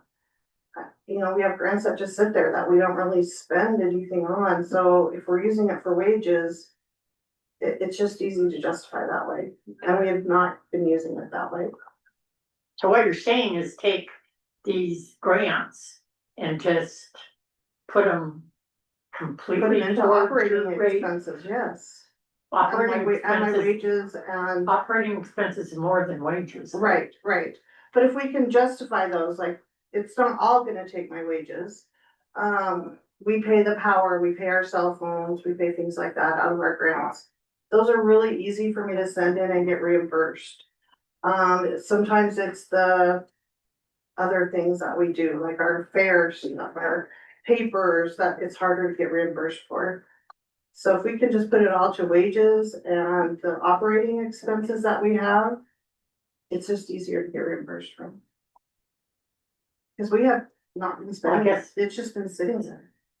That would be something you'd work with Sarah. Yeah, and I did talk to her last week about that, Oh, okay. about taking more of that and putting it towards my salary at least. I just think this is some of that stuff, you know, like I said, trying to figure out what the budget's coming, just kind of stuff to start thinking I'm looking about. at Yeah. sustainability too, and you want this to be sustainable, not just a 5-year thing and then we're done, and there's nobody left, so.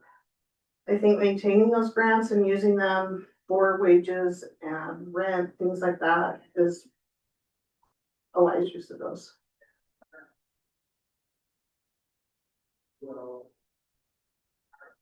I guess that's all I was just kind of worried with, gonna start doing the budgets, just so Okay. the person has kind of an idea when we start looking. Does Paul have any questions? Paul? I didn't see him, I keep forgetting all about that, so. Yeah, no, I don't have any questions at all. Cause I think we've been taking wages out of the immunization grant and the FEP grant, but not our other little grants, so that's something that Sarah will start doing. And then would a person have to reach out to a few more grants just to make sure a budget sits, or, see, that's what I don't want, I'm just trying to be prepared. I'm always looking for other grants, but then I also have to question, sometimes it's just me, and is it a grant that I can do by myself? It makes it a little harder. So we're always looking for grants, always receiving things like that. Now, this is just a comment, Glenn. This is going back to that, you know, there's so many grants out there that we miss, and that if person starts looking, trying to get somebody that can kind of keep an eye on, and grants that we can go to help with, you know, I mean, with a dam, just stuff like that. Right. Cause I just sent one out to the fire departments, that was for them. You know, we do see a lot of that, and that rural health transformation stuff has been coming through the public health departments. So we do see a lot of opportunities. It's just, do we have the staff to fulfill that grant is sometimes what stops us. So you can get someone to write the grant or Yeah, find them? yeah, Because- kind of, cause I mean, like, when we had Miranda doing that big one that, you know, took 2 weeks, and I mean, we got enough stuff on the plate, but I mean, we're going after grants for the dam and stuff that, you know, we were late on one, not nobody's fault, we just got it and it was too late to even, by the time we got it, we didn't fill it out. Right. And that's nobody's fault, it's just, all of a sudden we get flooded with And it's stuff. time consuming, and sometimes you don't even really know what to do when they ask you a question, so. Yeah, grant writing is a whole thing. Yeah, and I think we have had that conversation quite a bit. I thought we kind of came up with during the budget year of this year, seeing if we did have, or what type of funding we did have to go towards maybe a part-time grant writer for the county. Yeah, I just, you know, like I keep saying, I just brought up this stuff, especially with budget coming, I'm just worried, you know, that getting tighter and tighter. If there's stuff out there that can help us to get through, hate to miss it when other places are getting it. I mean, there might be I don't know if it's an option or not, but maybe there's like, maybe we can reach out to some other counties too, and especially like Powell or something like that, and maybe depending on, you know, funding and whatnot, if we just join together and have kind of, or maybe the tri-counties, you know, all kind of chip in like we do on some of the other stuff for a grant writer. Yeah, that's a good idea. That's a good idea, really. Cause we all hold the same grants, a lot of us. Yeah. Yeah, I guess. On that note, I guess we'll just move ahead and maybe when we see this stuff, we can reach out to Powell and that, talk to them and we can work together. Sure be nice. Just Yeah, even Ravalli County and, you know, kind of some of these other places that we all border. Usually public health wise, if there's a grant out there, we are notified by our neighbors, by the state. We usually get for public health wise, not so much other departments, but departments should be notified when things are coming out. I guess that's all I was just kind of wondering how we're gonna pay, you know, keep you going, that's, but yeah. Take more wages out of our grants, it's.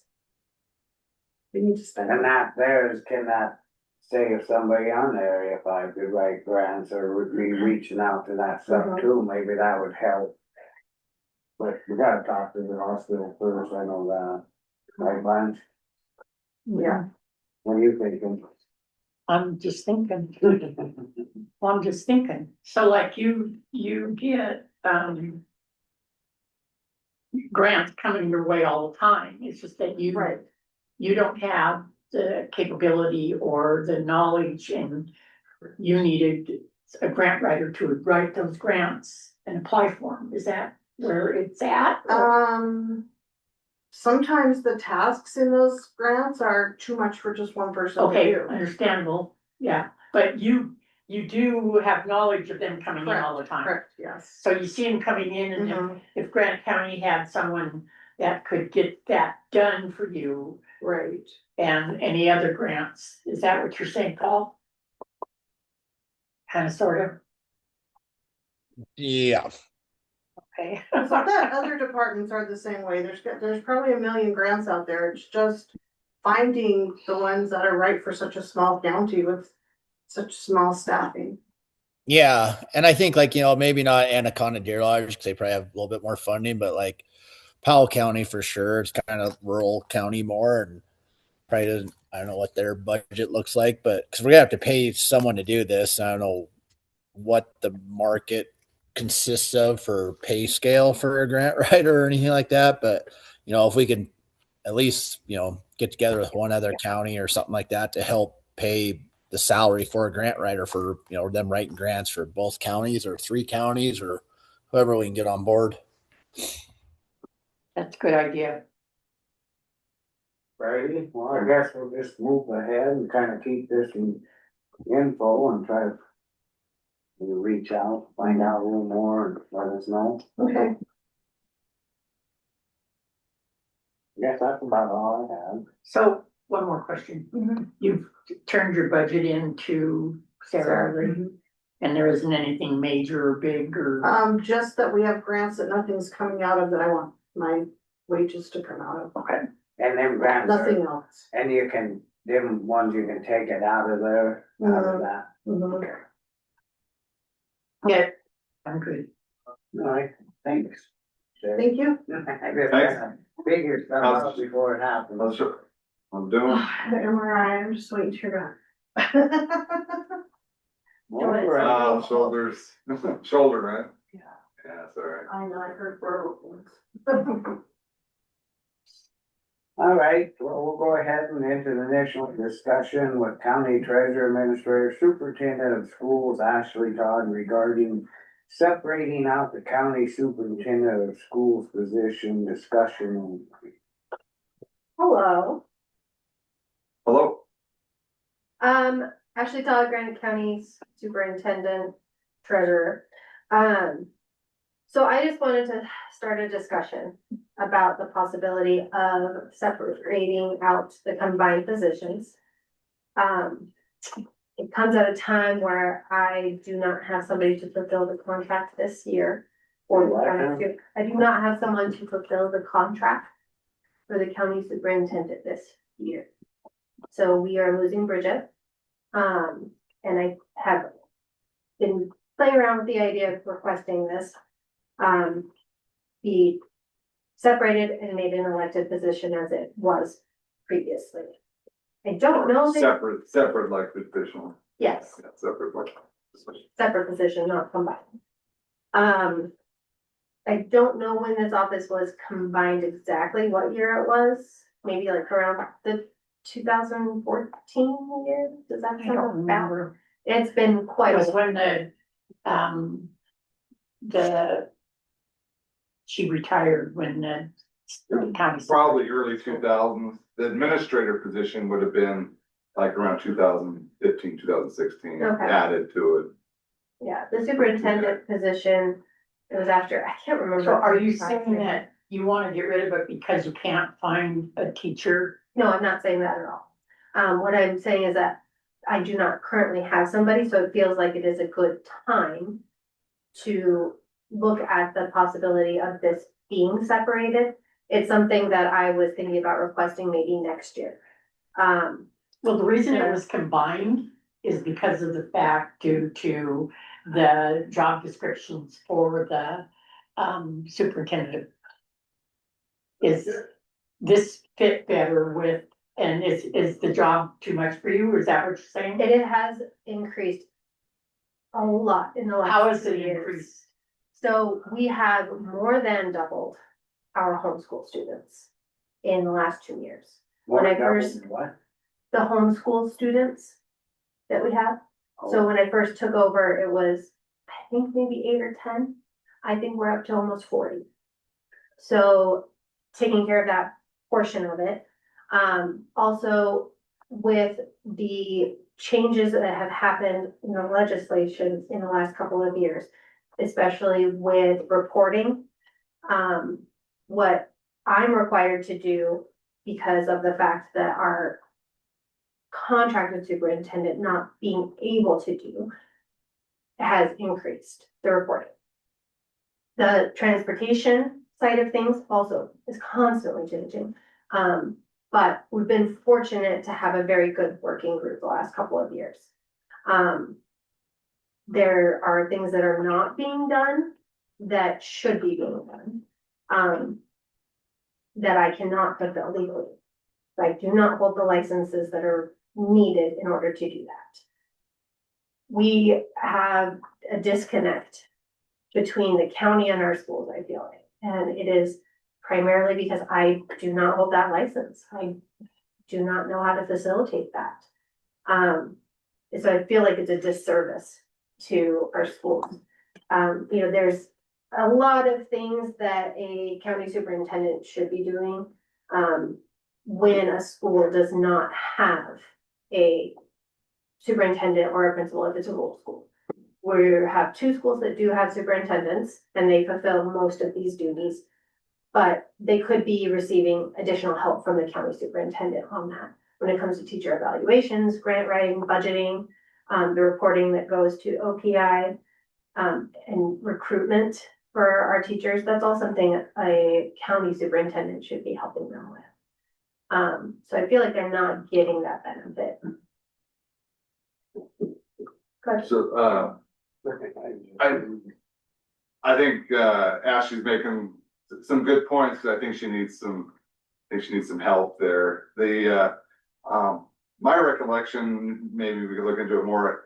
I don't know if there was a lot of excitement for people to run just as that, and then a funding issue too. So I think those are the big issues. I think if you could work out that people would be interested in running potentially, or the thought, and get the funding resolved, it could be done. Or plan B is potentially adding some contract dollars to the existing deal and contract, and having the contract person do more hours. So I think it's a good initial discussion, and I do think, yeah, you need some help. How we get there, there might be some other ways to do it. Because it was combined. How do you uncombine it? It would be An it's election. combined by public hearing, so it'd have to be a public hearing. And then,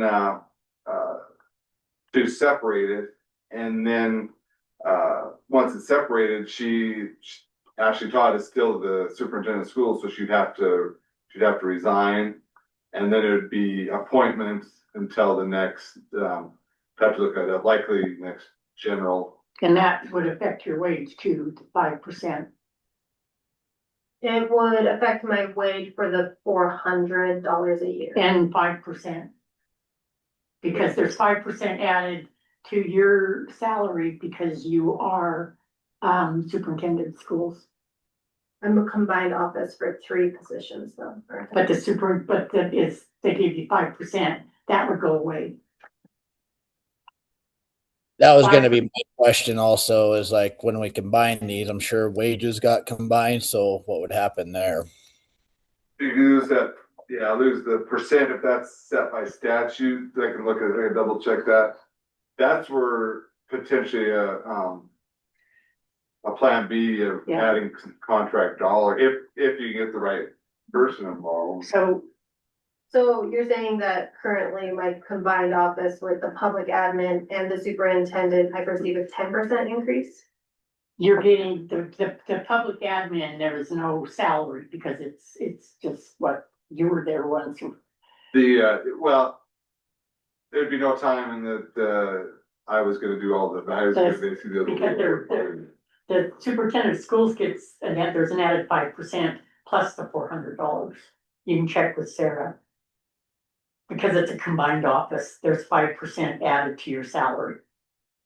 I understand what you're saying there, but is it not a combined office still when it is with the public admin? So I would have the public admin and the treasurer. With the public admin, there wasn't an increase in salary because there wasn't a paid position. Well, there was just no, there's no real, I think the thought was there's no hours to it. But that's something we can, I need to look into the salary issue there. Okay, I'll talk to Sarah about that. But, I guess one of my concerns would be we separate out and not have anyone run, would be one of my concerns. So I think more I think about it, adding potentially some hours to help you, may be the best thought. I mean, that'd be a county commission decision, but I think that'd probably be the most uncomplicated way of doing it. Can your part-time person do that? If you add a few more hours to her? He doesn't have a teacher that is what the problem is. So she would want to make but the same person that would potentially contract may be interested in running, but there may be other people out there that necessarily wouldn't have to be a county resident, I think, to contract. To run as a superintendent of schools. Yeah, it would be. But I don't think the contract person has to be a county resident. We could look into that. I think that says something in the MCA about it, but I'm not. There's a lot of questions. Yeah, I'd have to do some research. There's a lot of questions on this. Yeah, That's why we wanted discussion only. Yeah. So I'll talk to Sarah about the combined office. I will ask her about what it would look like if it was just an increase in hours. With that, the one thing that I do have a question about is that this person is a contracted employee of the county, so they do receive the COLA increase.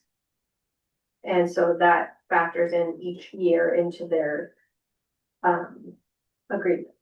Yes, that's so correct. They're currently already at a 30.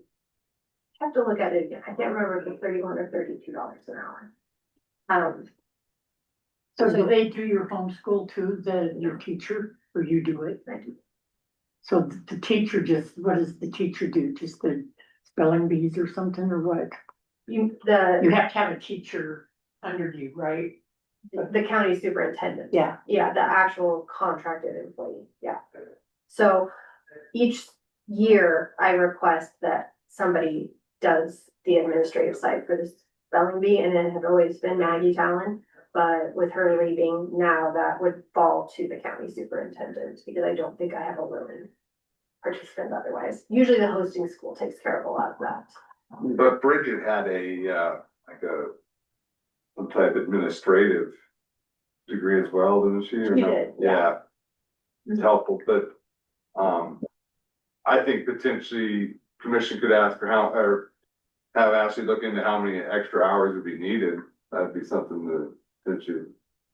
The majority of their hours is spent with Hall School doing Yeah. their AR, but, the idea of the county superintendent is not to be responsible for one little school, right? They're for the entire county, so the next person that does the contract needs to be fulfilling the full contract, I feel, and not focusing so much on just the rural school.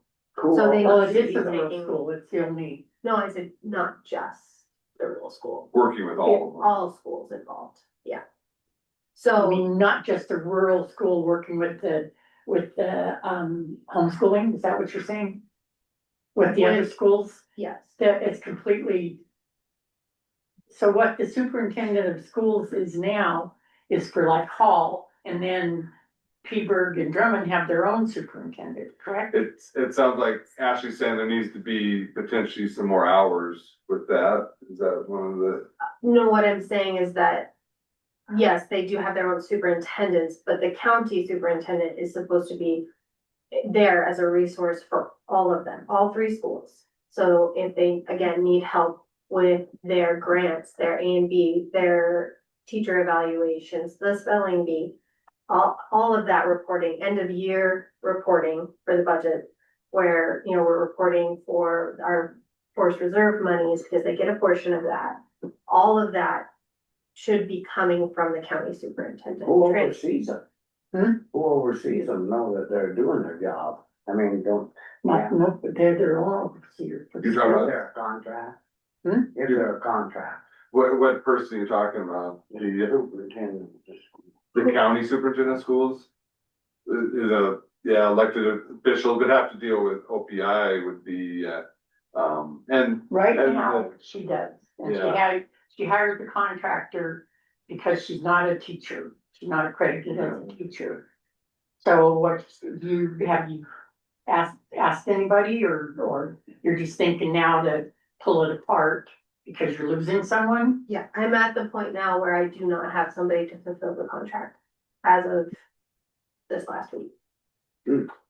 So, Another thing with the county commission's role with elected officials is you guys can make sure that the officials are doing their jobs, you just can't tell them how to do their job. I mean, they have to I do was within the just law, wondering yeah. who's looking over, Yeah. so. and I'm happy to, for, obviously this being just a discussion portion, provide like a detail of what exactly that role and responsibilities are with the schools individually, you know, what they do with Drummond and Phillipsburg versus what they would do with Hall, their, you know, relation to the county.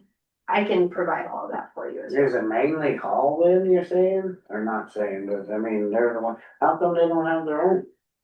They're rural schools, so they definitely do not have the same regulations that like the. And that's school why they have that elected position. But one way to remedy it is a few more hours with to add for the, working with the other schools, homeschool, and so that's, something to look at, if, adding a few more hours to that But- contract, if you can find someone. Okay, this needs a little bit more research because of the fact that I know just from historically, the county superintendent of schools did her own thing like with Hall and then with the homeschoolers and stuff. And she didn't interfere with any of the, or do anything, I don't know, for the other school systems. She might have, I don't know. But they're their own and she's in, I think are they asking for help or, It's a discussion that I've had with both of the superintendents, yes. and what the hour, I guess to me, it's all, what does the hours look like? That's, I mean, I think that's the question, but, well, the position was halftime before. yeah. And I don't know that, how many contract hours do you have right now? She's capped at 173. I think. for the, Yeah, she for was Ann- like for Ann. $7,000 a year, something like that, 76. So just something to think about adding. I mean, it's just that's a thought. Well, it's something we're gonna have to look into. There's a lot of questions there. Yeah. I kinda got lost. Okay, what other questions do you have and I can address them? at Oh, the hell, next- I'm lost. I'm still thinking. Okay, If this is, yeah, we never really talked about it before, cause it's always been covered, so. Kinda need to do a little study and then I can call you or something. again, I can, for the next meeting, I can send something ahead of time. Well, I It think. just outlines, I think that it's important for you guys to know too, when this person's signing this contract, what they're really signing the contract for. As far as responsibilities, I mean, it outlines it a little bit in the contract, but I think it'd be nice for you guys to have a detailed.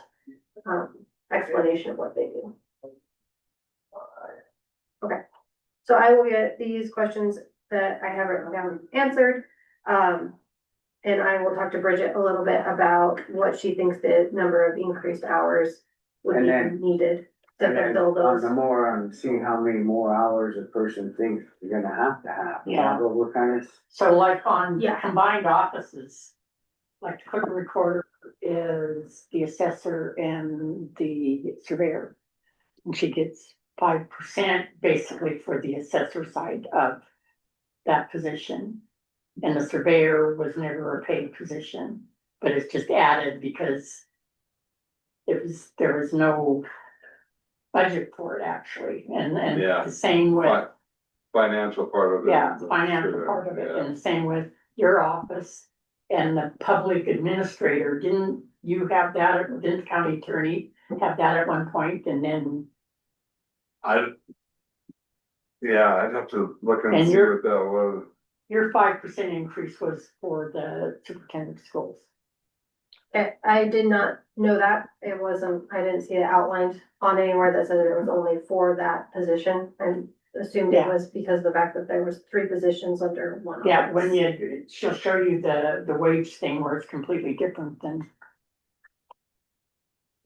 because of the combined offices. lady, well, we'll probably have to table this and bring it up again for Well, sure. it's a discussion, so yeah, if you wanna do the research and Yeah, I'll answer these questions if we and I'll. didn't, if it's even feasible.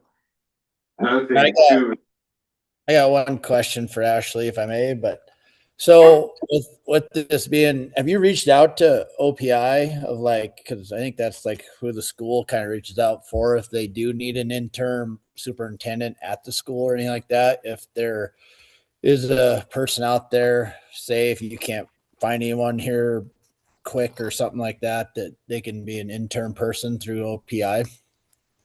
Yeah, that is a possibility. They do have like a program, for clerks. They do have for principals. I don't know if they have one for county superintendents. I think they would have one for they do have one for Right. super. School, yeah. To them and ask them about that. So that might just be an option to kind of, for now, while we're figuring this out. Okay, I'll ask them about that. What that Annie's lady do? um, Randy's like, I see she her. is is it speech therapy or occupational She's not- therapy? Not a superintendent. I'm not, no, and then she's on the school board in Powell too, and she Mo you're talking about? Yeah. Yeah. I just see her at all school and I didn't. She might have, knowledge of people that could, be willing to do it though, that are in the area. I was just seeing Yeah, her. she does a lot of connections. The other thought I thought, just was thinking of with doing a contract versus separating it out is you'd have, more benefits you're paying out to an elected official versus a part-time contracted position. Like right now, they're not getting, healthcare, right? They're just getting, just get they're getting a wage with COLA. What are the benefits come with it? They do get the, TRS. Yeah, Teachers retirement. that's allowed, teacher's retirement, but not getting healthcare or, retirement, correct? Yeah, it would be up to the commissioners. if they were to set it as a half-time elected position, as it was, I think, when they originally combined the office. We always have time. You could choose to make it a quarter-time position. Per the NCA. Then That's they're gonna allowed pay a for lot that. of insurance, because they have to be Correct. half-time. So, correct. So what the contract versus the elected official, I mean, that's what this decision has to be made, is whether or not to go back and pull the elected Yeah. position out of the treasurers for the county superintendent of schools. I just think getting someone to run for that would be one of the issues, but I mean, there's a lot to think about, but research. Yeah, there's a lot to it. We're just gonna have to. If we have a Some more budget. info. Okay, so I will do that research and then I will request for it to be back on the agenda when it's not a completely full agenda. And I can send all of this information to the commissioners ahead of time for looking at. Okay, Thank you.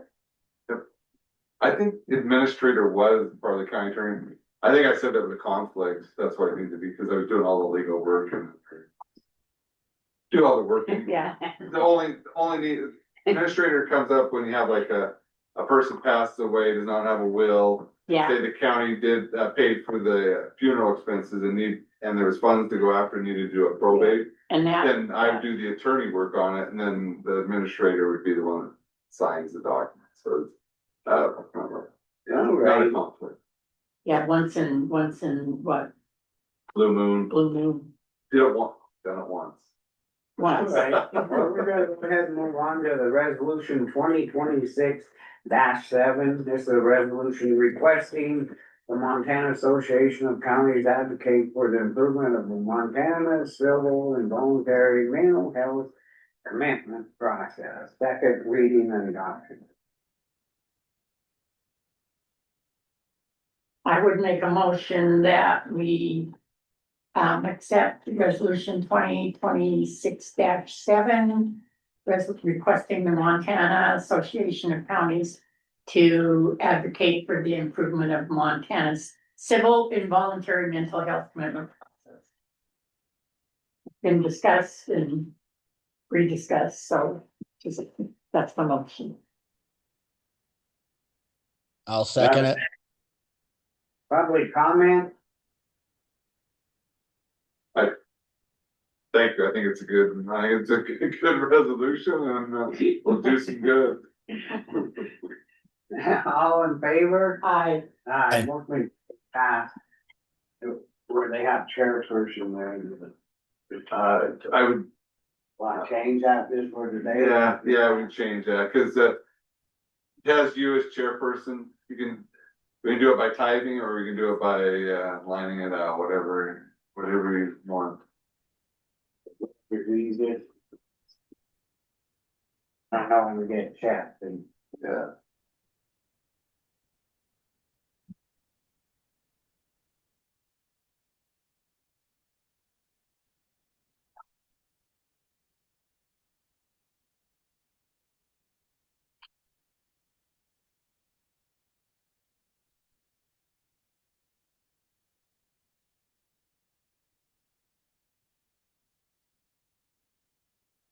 You get one of these. Did you? Yeah. Oh, did you?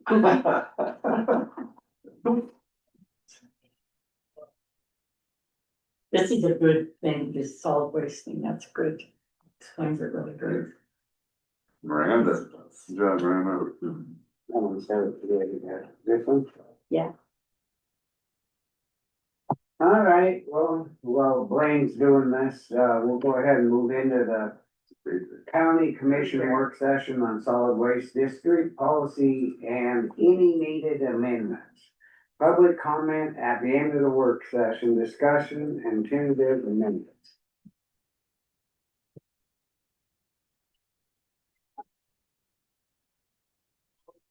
Oh, I messed it up. Did you read it? Yeah, I'll be doing it.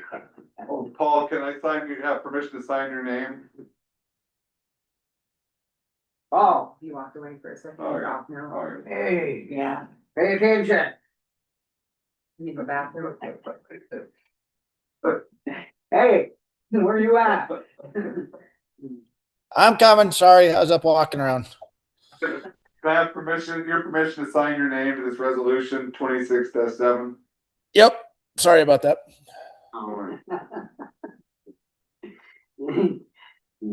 Gotta be able to walk around, as your back will get real stiff. Yeah. After sitting a while, you gotta get walked around. I thought we were all done with it, getting ready to go to a closed session. So I just got up and started walking around. I don't, the next one's not a closed session, it's that, then that's closed session.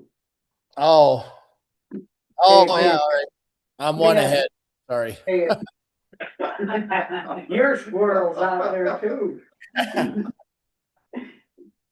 Pain. Yeah. So, is this the only amendment, or are we doing something else?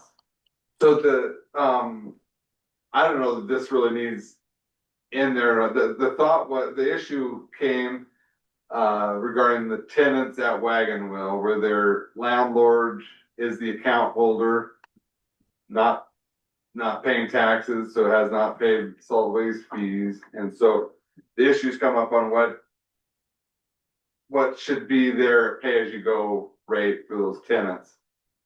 And that's a commission decision. It's not, I mean, per the policy as written, it would be the higher amount for a non-account holder, but right now they were charging those tenants the account holder pay-as-you-go rate. It's fine, give them a break. No, we could, huh? You give them a break, yeah, I'll try. No, it has to be fair across the board. Yeah, otherwise everybody's gonna come in, not pay, and then they'd be, yeah. Do you think all fair across the board? Yeah. Yep. I do. I guess especially after the mayor, then, you know, Yeah. I don't know if she's on. The one of the comment, but she's the one that brought the free things and I support her. No, it's only right. I don't know what you do with it if the homeowner won't make it easier on part. Well, then it's, or the landlord, you mean? Yeah, that one. Then it's the higher, the 20 cents, right, the higher, or they could buy the, But doesn't he have more units on his because he has an apartment place? They're supposed to have, remember, this is what we got into with Yeah. like out here. If they were going over, then they were supposed to get more units, so they didn't have to Yeah. pay the whole, this is why we. yeah, he's just not paying his taxes Well, I or mean, that fee. because it's an apartment place, he'd have more units on Yeah. his But he's not grant. paying, huh? Not paying. But, I mean, he sadly passed away, but he was not paying before he passed away. That's what I was telling you. I don't Okay, this is my question. How many units were on his property?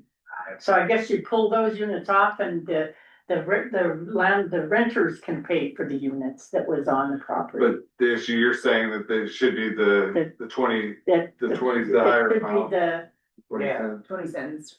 yeah, Or could buy the, let me see it, I'm looking The to unit. see if they're allowed to buy the unit.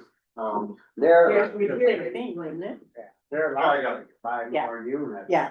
Cheaper for them to do it that way, but if they're not buying nothing, we're not giving, no, otherwise everybody will be in here. Here's it in writing. We'll see. We'll look at the, who can buy the unit. They should be able to buy a unit and buy it, no, they can't. The owner's the only one that can buy units, otherwise other people. Account holders, yeah. Account them, yeah. So I guess, something I need, want Scott to come in so you can talk to him. Who would be, in charge of the wagon wheel now if he passed away? So That that's would be one the that- problem. Ultimately, there's several lien holders, so it's probably gonna be First Security Bank. Well, they'd be the one that'd have to buy that extra unit or take care of the units. Yeah. So they have to We pay don't- taxes. See how many units Yeah. on it. But, also, there'll need to be a probate filed on it, and so the person representing the probate would then first be the legal representative, yeah. Yeah, cause we don't dare change it. Do you want Scott to come in and talk to him, or you want me I to talk think to him? we understand it, they're just gonna have to figure It's out. just depending how many units are actually on that property that he didn't let them use. Yeah, there's, That's what I'm saying, Yeah. because everybody has a certain amount of Yeah. units and apartment house would have several units. and now that, those apartments, not all of them were functioning or whatever, there were only a few that were open. Yeah, They were that's gonna be remodeled. hard to prove, cause a lot of them, they were just camping in them. You know, Yeah. not being noticed Yeah. as a, but he was getting, Yeah, but the rule is that they pay per usable apartment, or, if they're actually using less, there's a way for them to come in and we do an agreement, but I don't know that there's been a separate agreement, so there should be being charged for all the, For for all all the the open, all apartments, the there'd be a apartments, unit probably for each. all one. the open ones, I mean, ones that aren't. Yeah. Yeah. that's what we'll have to look at. Yeah, So, but do you want me to talk to Scott Reddick about that there should be charged the 20 cents per? Hey, well, you can tell, we can tell them, we're not giving them a break. 20 We told him cents. that the other day, I don't know why we have to say it again. well, I don't know who had the authority to give them a break. I guess Scott. We did, It was, did we tell them they could? That, yeah, when he was in here, they said that, you know, Gail was sitting there, she said, we all agreed, yeah, it's not. But then it's not fair. So it has to be what's fair, yeah, so it'd be the 20 cents per pound pay as you go, is what you're talking. or by unit. Well, it's only for account holders can go only. Well, he died. So that's where I was asking all the, like he said, might be for security or So whatever. whoever owns it should let them use the garbage can. You start paying the taxes, you know. Yeah, See how many units are on that, put the correct amount of units on it, and they have to pay the taxes. I'll And then let this- Scott know, yeah. Any other changes you wanna look at to the policy, or? no, I think that was the biggest concern, Blaine, was that the mayor brought to our attention. Maybe take a public comment? Oh, any public comment on this?